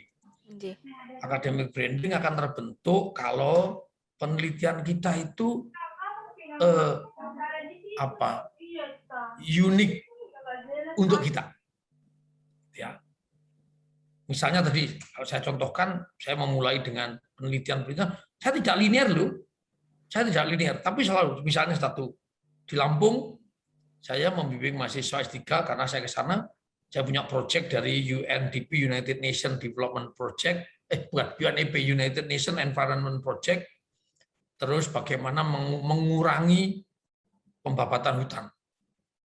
Maka saya meneliti tentang hutan yang berubah menjadi kebun kopi. Kalau hutan, maka bakterinya seperti apa? Karena mikrobiologi, bakterinya di bawahnya seperti apa? Kalau masuk kopi, seperti apa? Kemudian kalau berubah jadi kebun kopi, seperti apa? Kemudian kalau berubah menjadi ladang singkong, seperti apa? Kemudian kalau hancur, nggak ditinggalkan, seperti apa? Tapi ditulis, Lampung, kebun kopi, tropical. Nggak banyak orang meneliti tentang tropical. Nggak banyak penelitian tentang land use, gitu ya.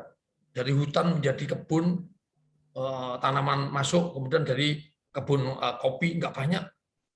Nah, itu membuat banyak orang bertanya kemudian. Banyak orang bertanya. Tentu, di dalam keunikan itu, kita tentu menjadi lebih sendiri. Dalam kesendirian itu memunculkan kesepian. You are alone. Gitu ya. Karena unik. Alone itu artinya bisa jadi kesasar sendiri. Bisa jadi sulit mencari pustaka. Maka pustaka-pustakanya menjadi banyaknya adalah di bagian metodologi.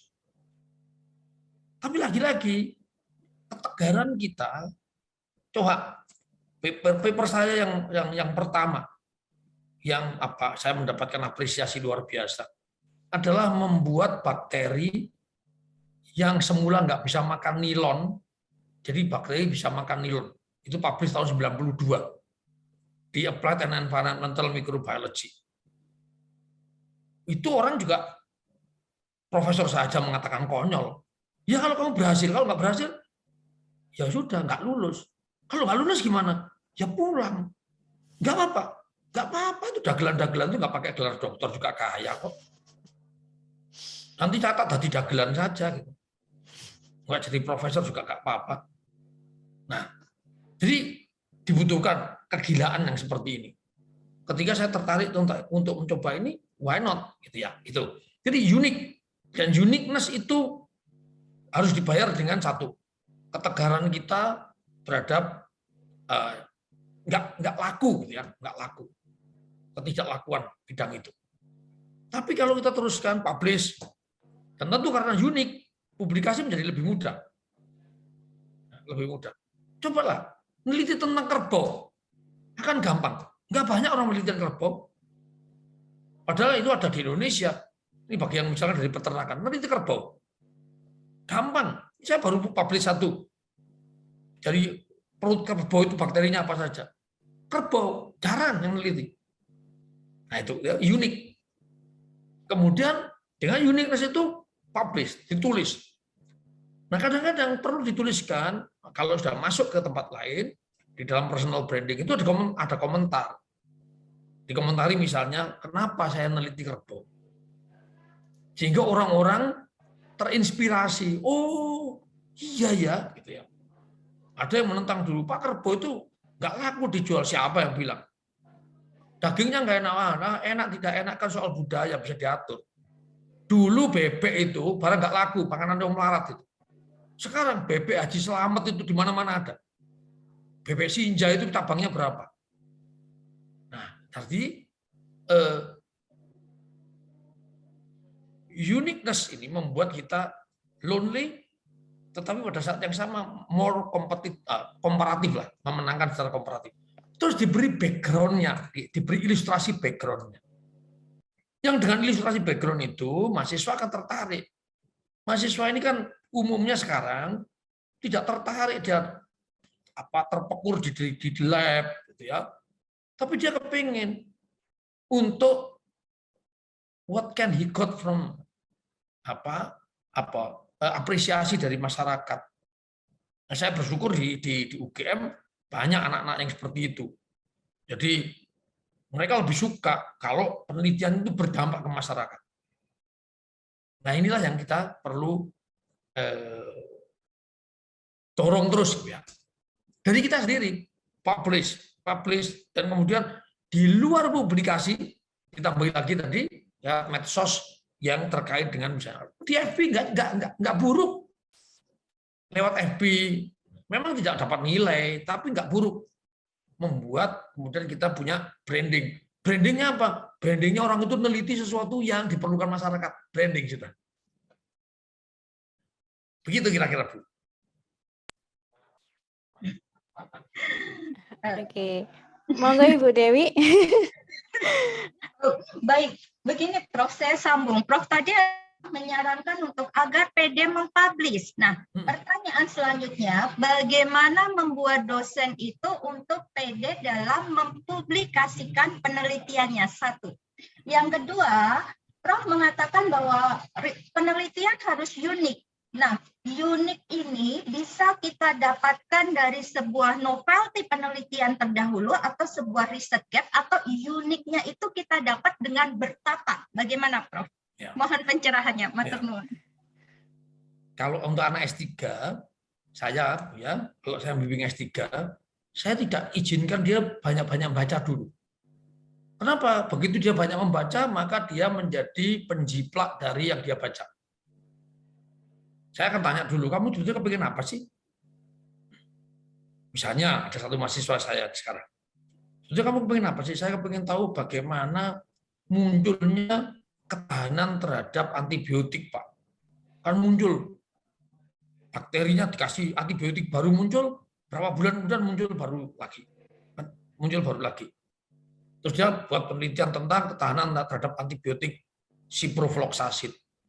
Terus pertanyaan saya, should it be cipro? Apakah harus cipro?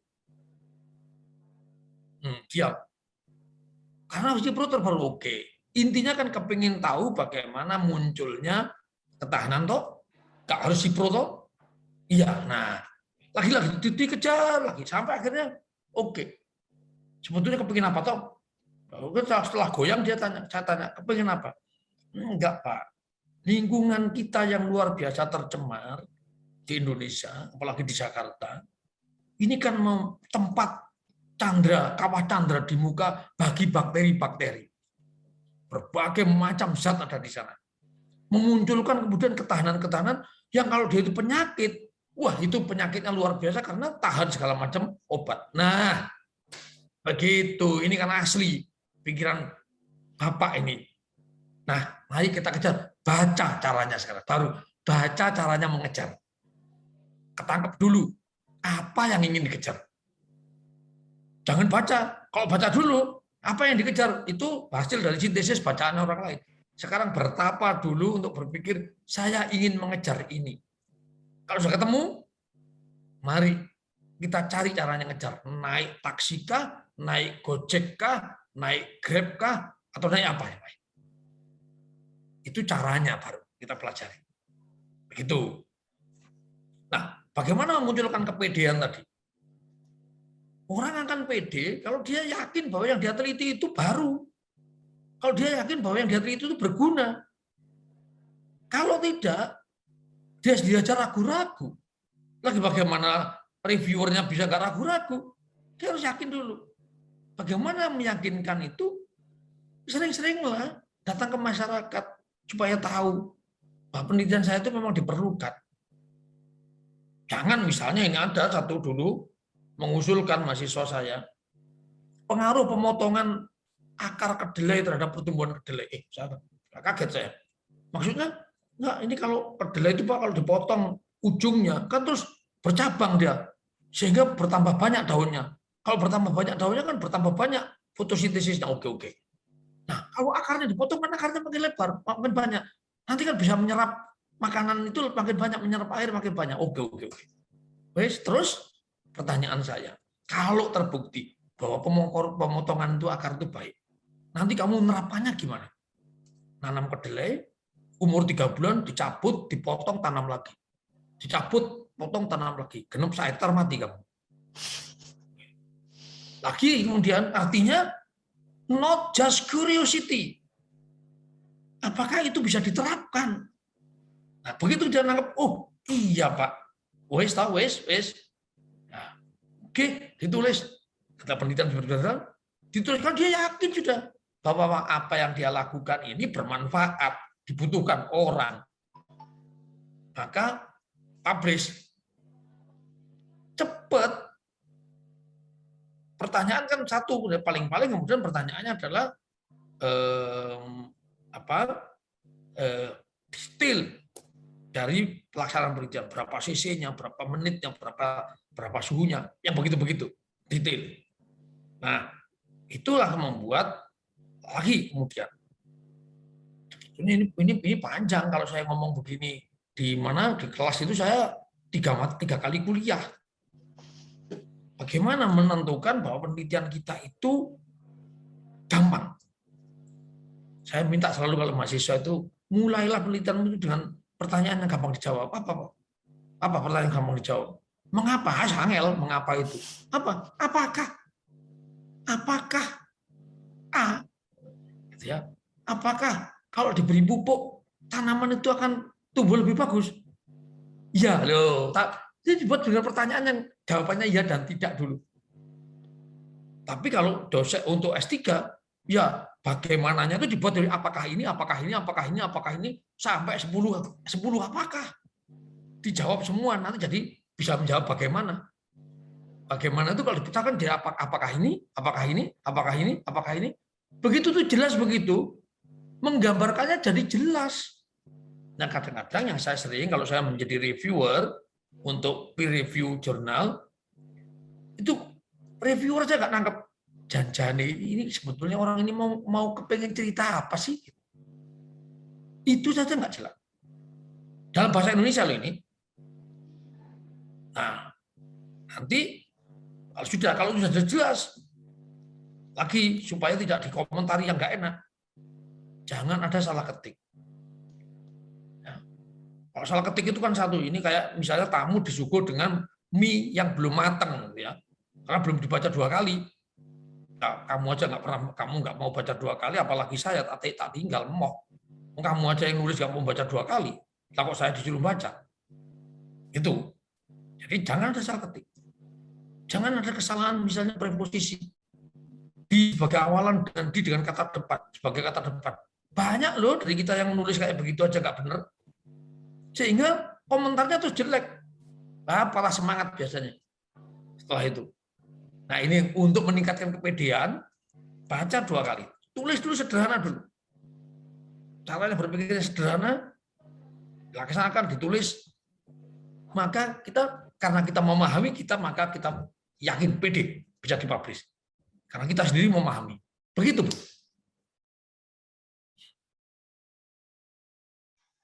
Oke, baik. Terima kasih, Prof. Ini. Bagaimana Ibu Dewi? Apakah pertanyaannya sudah cukup memberikan inspirasi dan memotivasi, Bu Dewi? Sudah cukup, Ibu Rida, dan matur nuwun Profesor atas sama-sama. waktu dan pencerahannya. Sehat selalu, Prof. Yuk, amin. Baik, terima kasih Bu Dewi, terima kasih Prof. Ini saya juga ikut, oh iya benar juga ya, ketika kita tahu apa yang jadi tujuan penelitian kita ini, kita akan lebih mudah ya Prof untuk menjalankan dan melakukan penelitian kita ini. Dan juga ketika nanti dipublikasikan pun kita juga semakin pede, karena memang ini kita tahu tujuan penelitian kita ini apa. Begitu aja Prof. Iya. Baik, siap ini. Terima kasih Prof untuk penjelasan dan pemaparannya. Selanjutnya ini akan saya bacakan pertanyaan. Ini untuk Ibu yang sudah raise hand. Saya mohon izin untuk membacakan pertanyaan yang sudah ada di kolom chat terlebih dahulu ya Bapak Ibu sekalian. Ini ada pertanyaan dari ada dari Bapak Paulus Harsadi. Ini saya pilih pertanyaan Bapak Paulus Harsadi karena Ibu Nur Azizah sudah resen, jadi nanti pertanyaan Ibu Nur Azizah bisa langsung ditanyakan secara langsung kepada Prof. Irfan.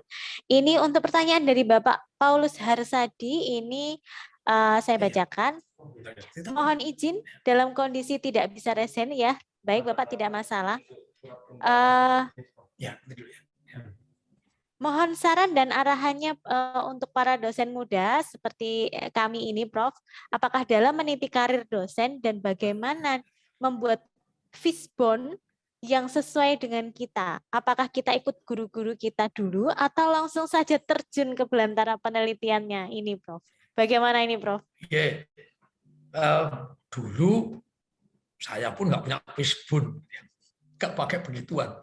Dulu berjalan aja, tapi betul harus pakai fishbone ternyata. Tetapi begini, lagi-lagi pertama kali yang harus dibuat itu.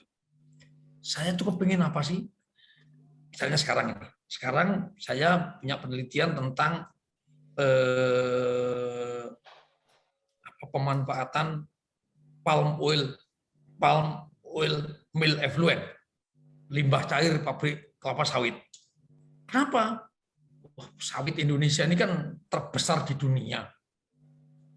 Terbesar di dunia, maka sisanya limbahnya juga terbesar di dunia. Dan selama ini nggak dipakai. Dan itu akibatnya membentuk metana yang memanaskan bumi. Padahal metana bisa diambil untuk jadi biogas. Oh, nanti biogasnya dipasang di mobil? Enggak. Untuk bikin generator. Jadi kita jual listrik.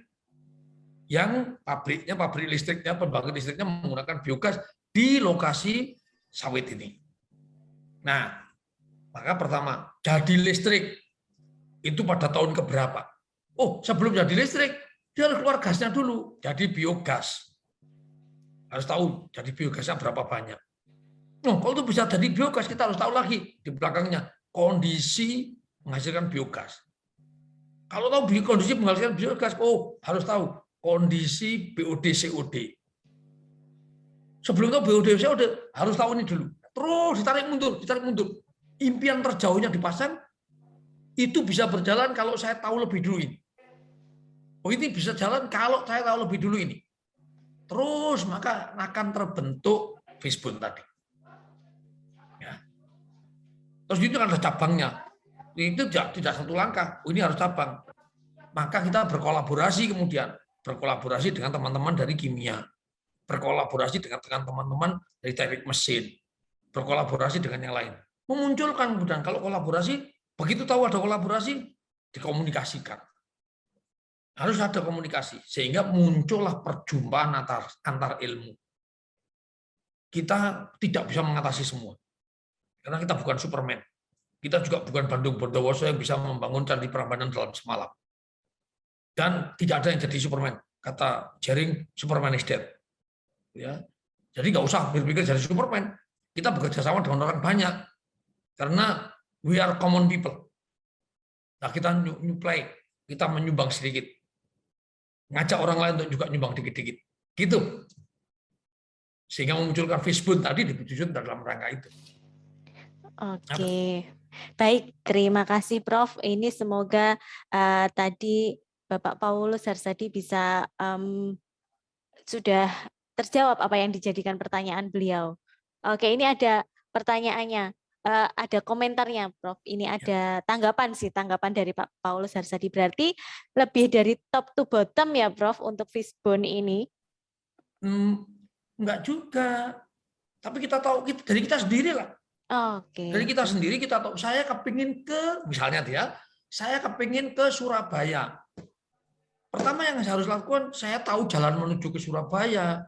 Mobil saya dari Jogja malah madhap ke barat. Malah ketemu nanti di Cilacap, gitu kan? Harus tahu dulu saya mau ke Surabaya, harus mobil saya menghadap ke timur. Jalannya lewat mana? Ada 2 jalan, bisa lewat jalan tol ya, jalan biasa. Saya pernah punya duit berapa? Saya punya resources berapa? Saya punya alat apa? Kalau alat saya tidak memungkinkan masuk lewat tol, lewat jalan biasa. Lama dikit nggak apa-apa, tapi tercapai. Kan begitu, akhirnya saya jadi memahami. Saya punya lab yang kapasitasnya seperti ini. Kalau bisa cari-cari, saya buat. Saya banyak kok alat yang buat, termasuk tadi saya membuat mikroskop dari handphone. Saya membuat clean bench dari HEPA filter. Dan it work. Gitu. Jadi tahu dulu, saya mau ke sana. Jalannya lewat mana?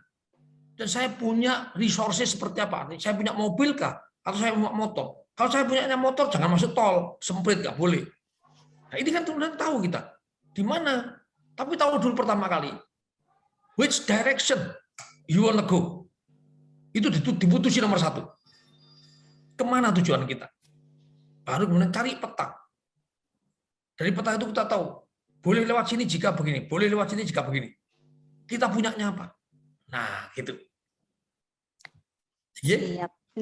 Siap, Prof. Terima kasih. Ini dari Pak Paulus juga sudah menanggapi, berarti memang harus mengetahui tujuannya terlebih dahulu. Tujuan. Baik, terima kasih Prof. Ini atas penjelasannya, Prof. Nah, baik, selanjutnya ini masih ada waktu. Ini saya persilakan kepada Ibu Nur Azizah untuk bisa menyampaikan pertanyaannya secara langsung. Kepada Ibu Nur Azizah, silakan Ibu untuk bisa menyampaikan pertanyaannya kepada Prof. Irfan, Ibu. Iya, terima kasih, Mbak. Assalamualaikum, Prof. Waalaikumsalam warahmatullahi wabarakatuh. Silakan Ibu.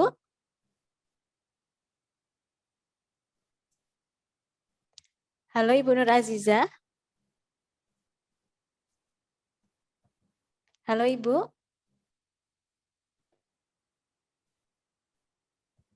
Sepertinya beliau mungkin ada terkendala sinyal ini, Prof. Oh. Oke, karena kami cek ini masih ada di dalam Zoom. Oh, ini sudah bergabung kembali. Iya, baik Ibu Nur Azizah. Iya, bisa Ibu, bisa. Sekarang sudah jelas suaranya Ibu. Silahkan Ibu. Ya, saya ulangi lagi ya Mbak. Ya. Assalamualaikum Prof, saya Bu Azizah dari Lamongan. Gini Prof, saya pernah ada penjelasan gitu tentang antara jurnal dan juga seminar internasional yang berupa prosedur proceeding gitu. Mohon masukannya pada saat kita melaksanakan penelitian itu kan pasti di target luaran gitu. Nah, menurut Prof, luaran yang paling bagus untuk riset kita itu apakah ke proceeding atau ke jurnal? Jurnal, yes, langsung saya jawab jurnal. Semisalkan ada dua, biasanya kan ada target dua, misalnya kan di jurnal sama seminar gitu. Apakah seminar yang misalkan kalau jurnal kan sudah otomatis hasil dari riset kita. Tapi kalau yang jurnal, seingat saya itu pernah disampaikan bahwasanya kalau proceeding itu hanya apa yang akan kita lakukan pada riset kita gitu. Jadi hanya penjelasan, oh ini nanti hasil akhirnya dari riset kita itu seperti ini gitu. Jadi bukan karena bisa jadi hasil dari proceeding itu dipublish dengan peneliti yang lain. Kalau misalkan kita mempublish riset kita di proceeding itu. Apakah seperti itu, Prof? Itu yang pertama. Terus yang kedua, untuk masalah kolaborasi riset kita gitu. Pada saat kita riset, biasanya kan hanya terfokus di dalam kampus. Nah, bagaimana mengkolaborasikan riset kita ke masyarakat, itu yang terutama. Karena kan kalau kita bikin brand matching kita itu kan paling enggak masyarakat harus mengenal kita. Seperti itu. Itu aja, Prof. Terima kasih. Assalamualaikum warahmatullahi wabarakatuh. Waalaikumsalam warahmatullahi wabarakatuh. Jadi bagaimana ini, Prof? Tadi sudah saya sampaikan ya bahwa yang namanya primary publication itu di jurnal. Ya, oleh sebab itu memang kalau di luar negeri menulis di seminar itu boleh berkali-kali, bukan plagiasi. Di seminar boleh berseminar berkali-kali, tapi not publish. Coba carilah di luar negeri kalau misalnya ada seminar itu proceedingnya kadang-kadang itu baru ide diseminarkan. Saya punya ide penelitian begini untuk menarik mitra. Siapa yang mau bergabung nih? Yuk kita kerjasama. Ada yang benar, jadi bukan primary publication, itu dianggap sebagai seperti mengundang teman untuk bergabung. Kalau sudah punya data, mengundang komentar. Nanti akan dari komentar itu ditulis berdasarkan komentar-komentar itu juga. Oh, ada orang bertanya di luar, ditulis sebagai artikel di jurnal. Jadi memang yang primary publication is in the journal, article in the journal, bukan di proceeding. Apalagi di Indonesia. Ya, menurut saya bukan mengejek, memandang rendah, tapi saya hanya mengingatkan. Kadang-kadang seminar internasional di Indonesia itu yang hadir dari Jepangnya 3 orang, dari Malaysianya 2 orang, dari Filipina 3 orang. Sudah, yang lain 100 sekian orang Indonesia. Orang kampusnya sendiri. Ditulis sebagai internasional. Ini kan hapus-hapusan ini, gitu loh ya. Apapun yang hapus-hapusan ya hasilnya ya hapus-hapusan. Itu kita cuma akal-akalan supaya nilainya naik kok. Itu bukan substansi ya, bukan intinya, bukan. Nanti ya kalau branding hapus-hapusan tadi. Itu. Jadi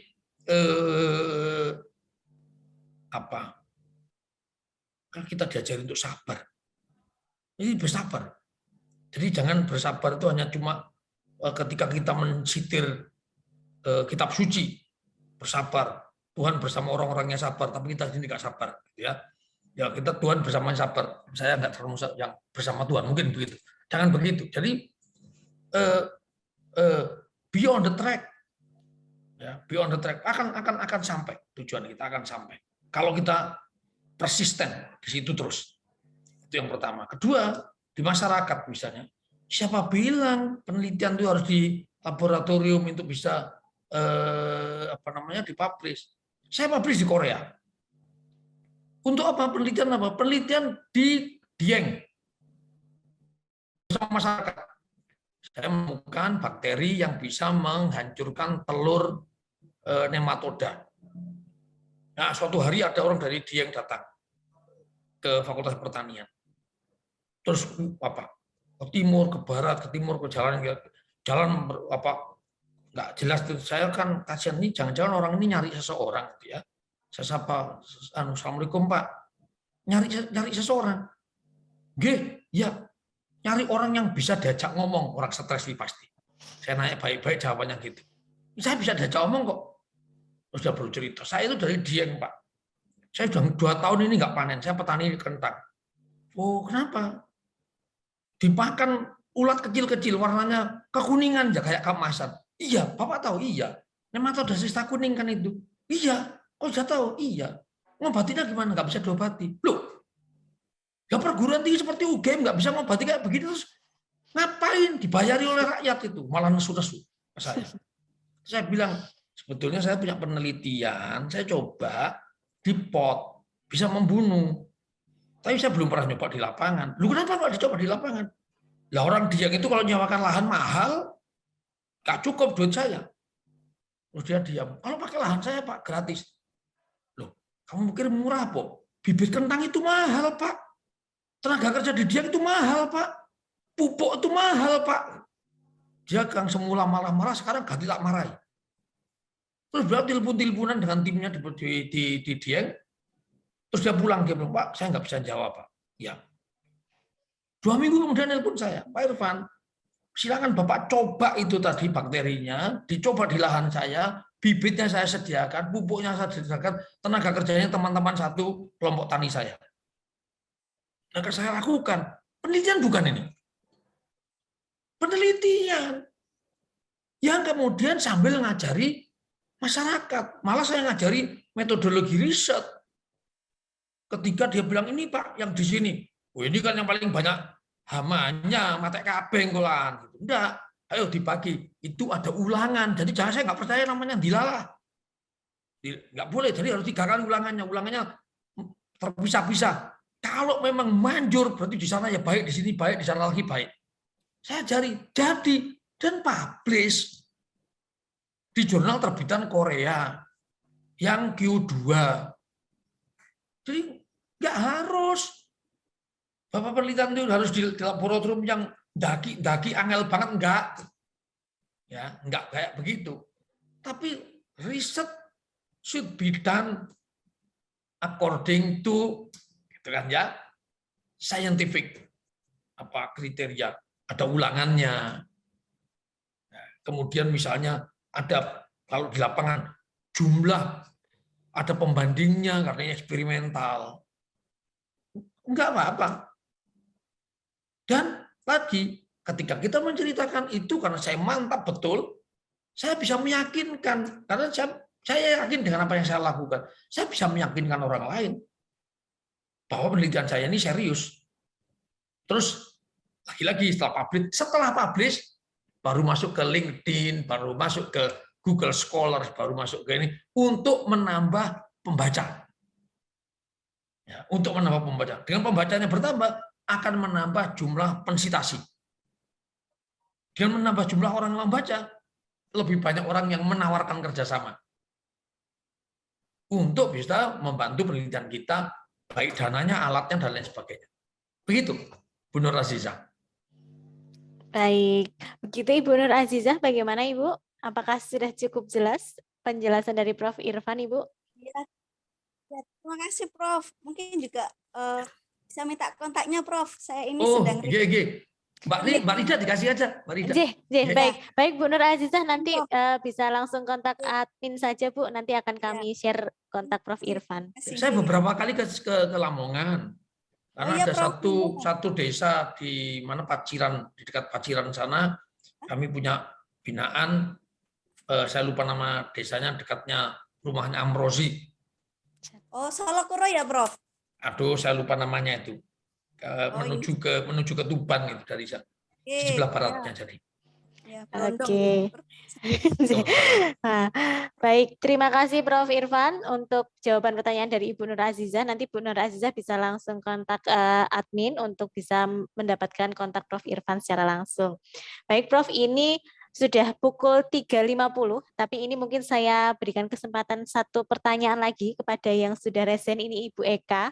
Jadi ini mungkin pertanyaan terakhir sebelum kita akhiri untuk sesi webinar pada siang hingga sore hari ini, Prof. Baik, ini ada pertanyaan dari Ibu Eka. Silakan Ibu Eka untuk bisa menanyakan secara langsung pertanyaannya, Ibu Eka. Izin, selamat sore, Prof. Iya. Saya Eka, Prof, dari Fakultas Hukum. Saya dari Bali, Prof. Izin bertanya. Kebetulan begini masalah penelitian, Prof, dan artikel di jurnal. kebetulan saya dari S1 sampai S3 di prodi hukum itu kan ada 2 penelitian, Prof, untuk norma dan ke lapangan, Prof. Izin bertanya, Prof, berbagi pengalaman, apakah yang diinginkan oleh pembaca baik internasional ataupun nasional itu lebih mengarah kepada sosial atau di lapangan masyarakat ataukah norma? Kebetulan saya dari S1 sampai S3 selalu meneliti tentang norma, Prof. Seperti itu yang pertama. Terus yang kedua, kebetulan untuk syarat kami yang S3 harus menulis di jurnal Sinta bereputasi. Hanya saja afiliasinya tidak di tempat kami bertugas, Prof. Tapi di tempat kami belajar. Apakah itu bisa digunakan untuk branding akademik, Prof? Itu saja, Prof. Terima kasih, Prof. Jadi begini, Bu. Saya tidak bisa mengatakan yang berbicara soal norma itu tidak sebaik yang di lapangan. Bisa jadi yang berbicara soal norma menarik juga. Hukum adat bicara soal norma, banyaknya. Kalau Ibu membandingkan ada di Bali dengan di Lombok yang paling dekat saja, atau dengan Jawa bagian timur, Banyuwangi misalnya, norma-normanya seperti apa, hukum di masyarakat adatnya seperti apa, itu menarik juga. Itu menarik juga. Sehingga orang akan tahu apa sih bedanya. Cuma nyebrang selat kecil aja kan, selat Bali, aja nyebrang selat kecil, selat Lombok. Bahkan bisa menarik juga. Antara Surabaya dengan Madura, normanya seperti apa? Tapi itu lapangan juga. Tapi kan normanya bisa dilihat dari buku, ya. Orang Madura seperti apa, orang Surabaya seperti apa. Kalau kita menemukan, itu bukan sesuatu yang menarik. Orang lain tertarik apa? Apa sih bedanya? Belum tentu orang tertarik ke situ. Awal tahu tentang itu. Intinya satu, cari sesuatu yang unik tadi. Hanya Ibu yang meneliti itu. Berbicara soal perbedaan, gitu ya. Nah, bicara soal norma Pancasila, bandingkan dengan bagaimana penerimaan Pancasila. Apakah orang Bali, orang Banyuwangi, orang Lombok, orang Solo, orang Alor, orang Sumba sama persepsinya tentang Pancasila. Itu antara dua, itu juga harus ada lapangannya. Nah, saya terbiasa di lapangan, saya senang sekali kalau bicara soal lapangan, karena that is the real life, gitu ya. Ini tentu lebih banyak variasinya dan itu menarik untuk diungkapkan. Tapi itu soal ketertarikan, bagaimana mengemasnya adalah satu, ketika Ibu tahu betul bahwa yang Ibu lakukan ini adalah sesuatu yang penting, maka yakinkan orang lain juga bahwa itu penting. Maka itu akan menarik. Itu satu. Untuk publikasi. Untuk publikasi juga sama. Buat saya pun seringkali diminta untuk menilai orang naik pangkat ke guru besar. Kan harus cross antar universitas. Saya cuma satu, saya nggak pernah lihat isinya. Kenapa kalau lihat isinya? Kan publikasinya kan sudah peer review jurnal. Sudah dinilai apakah saya itu lebih hebat daripada reviewer. Enggak, Superman is dead lagi. Superman is dead, saya bukan orang super. Maka saya nggak perlu membaca isinya. Yang saya baca adalah jurnal apa itu. Kalau dia publish di Plant and Soil untuk pertanian, hebat itu, ranking 1. Maka kasih 100%. Publikasi internasional 40 hukumnya. Orang Indonesia publish. Oh, orang Unila publish di UGM. Jurnal nasional 100%. Hebat dia. Orang UGM publish di UGM. Jago kandang. Enggak usah. Begitu. Enggak usah 100%. 90 lah. Apalagi cari di jurnal yang lebih rendah afiliasinya. Ya lebih parah lagi, cari sekedar publish saja gitu kan. Nah, saya cukup lihat itu saja. Artinya apa? Kalau untuk akademik branding, kalau Ibu jurnal yang top, naiklah pasti. Ini orang betul-betul jagoan dia. Berani dia meluruk sampai ke Rusia, publikasi di Rusia misalnya. Saya nggak tahu sih, karena bahasa Rusia saya nggak bisa juga. Tapi kalau bisa publish di sana, pabrik di Jepang, orang Indonesia pabrik di Jepang, hebat lah. Bukan sebagai siswa di Jepang loh, nggak kagum saya kalau dia siswa di Jepang. Tapi kalau dari Jepang, pabrik di Amerika bagus, orang Indonesia pabrik di Jepang bagus, bukan jago kandang. Nah, ini tentu akan menaikkan brandingnya ya, si penulis. Tapi kalau saya, Irfan, publish di jurnal ilmu-ilmu pertanian yang publishernya adalah Fakultas Pertanian UGM, pasti begitu. Ya, reviewernya aja sungkan paling tidak. Kalau nggak takut ya sungkan pada saya. Belum tentu publikasi saya itu bagus. Hanya karena sungkan saja. Ya, itu kelasnya kalau misalnya buat saya mahasiswa S1 publish datamu ini lumayan kok di situ. Kalau sudah di luar publish di luar negeri, publish di tempat lain sudah kalah lah gitu ya, sudah pernah publish sehingga sudah obsolete, perkaranya sudah selesai. Publish itu aja, latihan hitung-hitung latihan publish. Tapi kalau saya yang nulis enggak. Karena tadi untuk branding saya akan mencoba ke tempat yang lebih tinggi, yang lebih tinggi, yang lebih tinggi. Karena audiensnya lebih banyak dan itu akan meningkatkan branding kita. Begitu, Bu Eka. Bagaimana ini Bu Eka? Apakah jawaban dari Prof. Irfan ini sudah bisa menjawab apa yang menjadi pertanyaan dan juga mungkin ini juga menjadi pertanyaan beberapa rekan-rekan dosen ini Prof. Apakah publish jurnal atau publikasi untuk academic branding yang terbaik itu seperti apa dan tujuannya seperti apa? Mungkin ini juga menjadi sedikit memberikan jawaban dan pencerahan untuk rekan-rekan dosen yang lainnya juga ini. Untuk Ibu Eka, bagaimana Ibu Eka? Sampun Ibu, terima kasih banyak Prof. Sama-sama. Baik, terima kasih Bu Eka, terima kasih Prof. Irfan ini atas pemaparannya, jawaban-jawaban dari pertanyaan-pertanyaan yang masuk ini sangat menginspirasi sekali. Jadi bisa sedikit saya simpulkan ya Prof, bahwasanya academic branding bagi dosen ini memang medianya banyak kalau untuk academic brandingnya, tapi yang jelas adalah apa yang kita lakukan terlebih dahulu, penelitian yang kita lakukan, dan juga publikasi pertama adalah melalui jurnal pastinya, baru melalui akun-akun yang ada seperti ResearchGate, kemudian Google Scholar, ataupun di LinkedIn tadi ada yang juga menyampaikan, itu adalah publikasi untuk secara luas dan supaya banyak orang yang membaca lebih luas lagi sehingga yang mensitasi, yang mengetahui juga lebih banyak begitu ya Prof.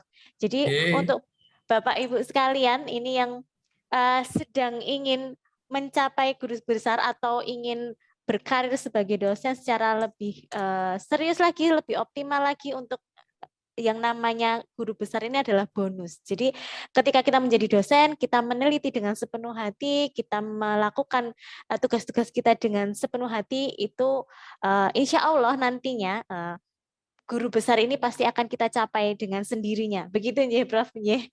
Baik, kalau begitu terima kasih banyak Prof. Irfan ini atas waktu dan kesempatannya, sudah berkenan direpotin untuk menjadi narasumber di webinarnya Dunia Dosen. Semoga ini bisa menginspirasi bagi rekan-rekan dosen di Indonesia, dosen-dosen muda, dosen-dosen pemula yang sedang ingin membangun karirnya sebagai dosen. Jangan patah semangat Bapak Ibu sekalian, karena kitalah yang nantinya harus tahu kemana tujuan kita, dan kita sebagai dosen ini memberikan contoh yang terbaik untuk mahasiswa-mahasiswa kita semua. Baik, terima kasih Prof untuk materinya, saran-sarannya dan motivasinya, serta cerita-cerita yang menarik sekali ini untuk bisa kami simak. Semoga Prof. Irfan sehat selalu, lancar selalu kegiatannya. Semoga bisa bertemu lagi di kesempatan selanjutnya dengan Prof. Irfan dan rekan-rekan dosen yang lainnya. Terima kasih untuk Bapak Ibu sekalian yang sudah meluangkan waktu dari pukul 2 hingga pukul 4. Yang saya lihat ini banyak yang bertahan hingga akhir acara. Ini sebuah kehormatan bagi kami duniadosen.com untuk bisa memfasilitasi kegiatan pada siang hingga sore hari ini. Untuk kalau begitu dari saya sebagai moderator, saya mohon maaf jika ada kekurangan. Terima kasih banyak atas kesempatan dan waktunya dari narasumber dan juga rekan-rekan peserta untuk webinar siang hari ini. Saya akhiri. Akan tetapi sebelum saya akhiri ini, Prof, mohon izin untuk bisa foto virtual bersama, ya, Prof. Monggo. Gitu. Baik, untuk Bapak Ibu sekalian, untuk yang berkenan untuk open cam, mari kita foto virtual bersama. Dan juga mengingatkan kembali untuk Bapak Ibu sekalian yang belum mengisikan daftar hadir dan menginginkan materi serta sertifikat kegiatan pada siang hari ini bisa mengisikan daftar hadirnya melalui link yang sudah diberikan oleh tim kami. Begitu. Baik, oke, ini mungkin akan dibantu oleh tim kami untuk mengambilkan foto bersama. Minta bantuannya untuk tim. Oke, ini ada beberapa page sepertinya, Jeh. Ya, baik, mari kita mulai ya Bapak Ibu sekalian. Oke, silahkan senyum terbaiknya, tetap semangat. Baik, oke, ini sedang menunggu aba-aba dari tim. Baik, 1, 2, 3. Baik, selanjut di page 2 ya Bapak Ibu sekalian. 1, 2. Oke. Selanjutnya, 1 kali lagi. Oke, 1 kali lagi ya, Pak.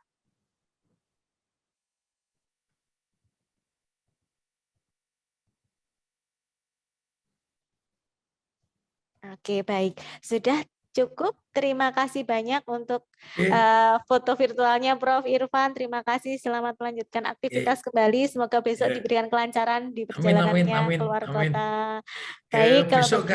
Besok ke Luwu. Oh, ke Luwu. Wah, ini jalan-jalan ya, Prof. Baik. Selalu menginspirasi, Prof. Sehat selalu. Semoga bisa bertemu di lain kesempatan. Amin. Terima kasih Bapak Ibu sekalian. Saya akhiri untuk webinar kita siang hingga sore hari ini. Kurang lebihnya mohon maaf. Wassalamualaikum warahmatullahi wabarakatuh. Salam sejahtera bagi kita semua. Waalaikumsalam warahmatullahi wabarakatuh. Amin saya. Terima kasih Prof. Sehat semua. Wabarakatuh. Prof.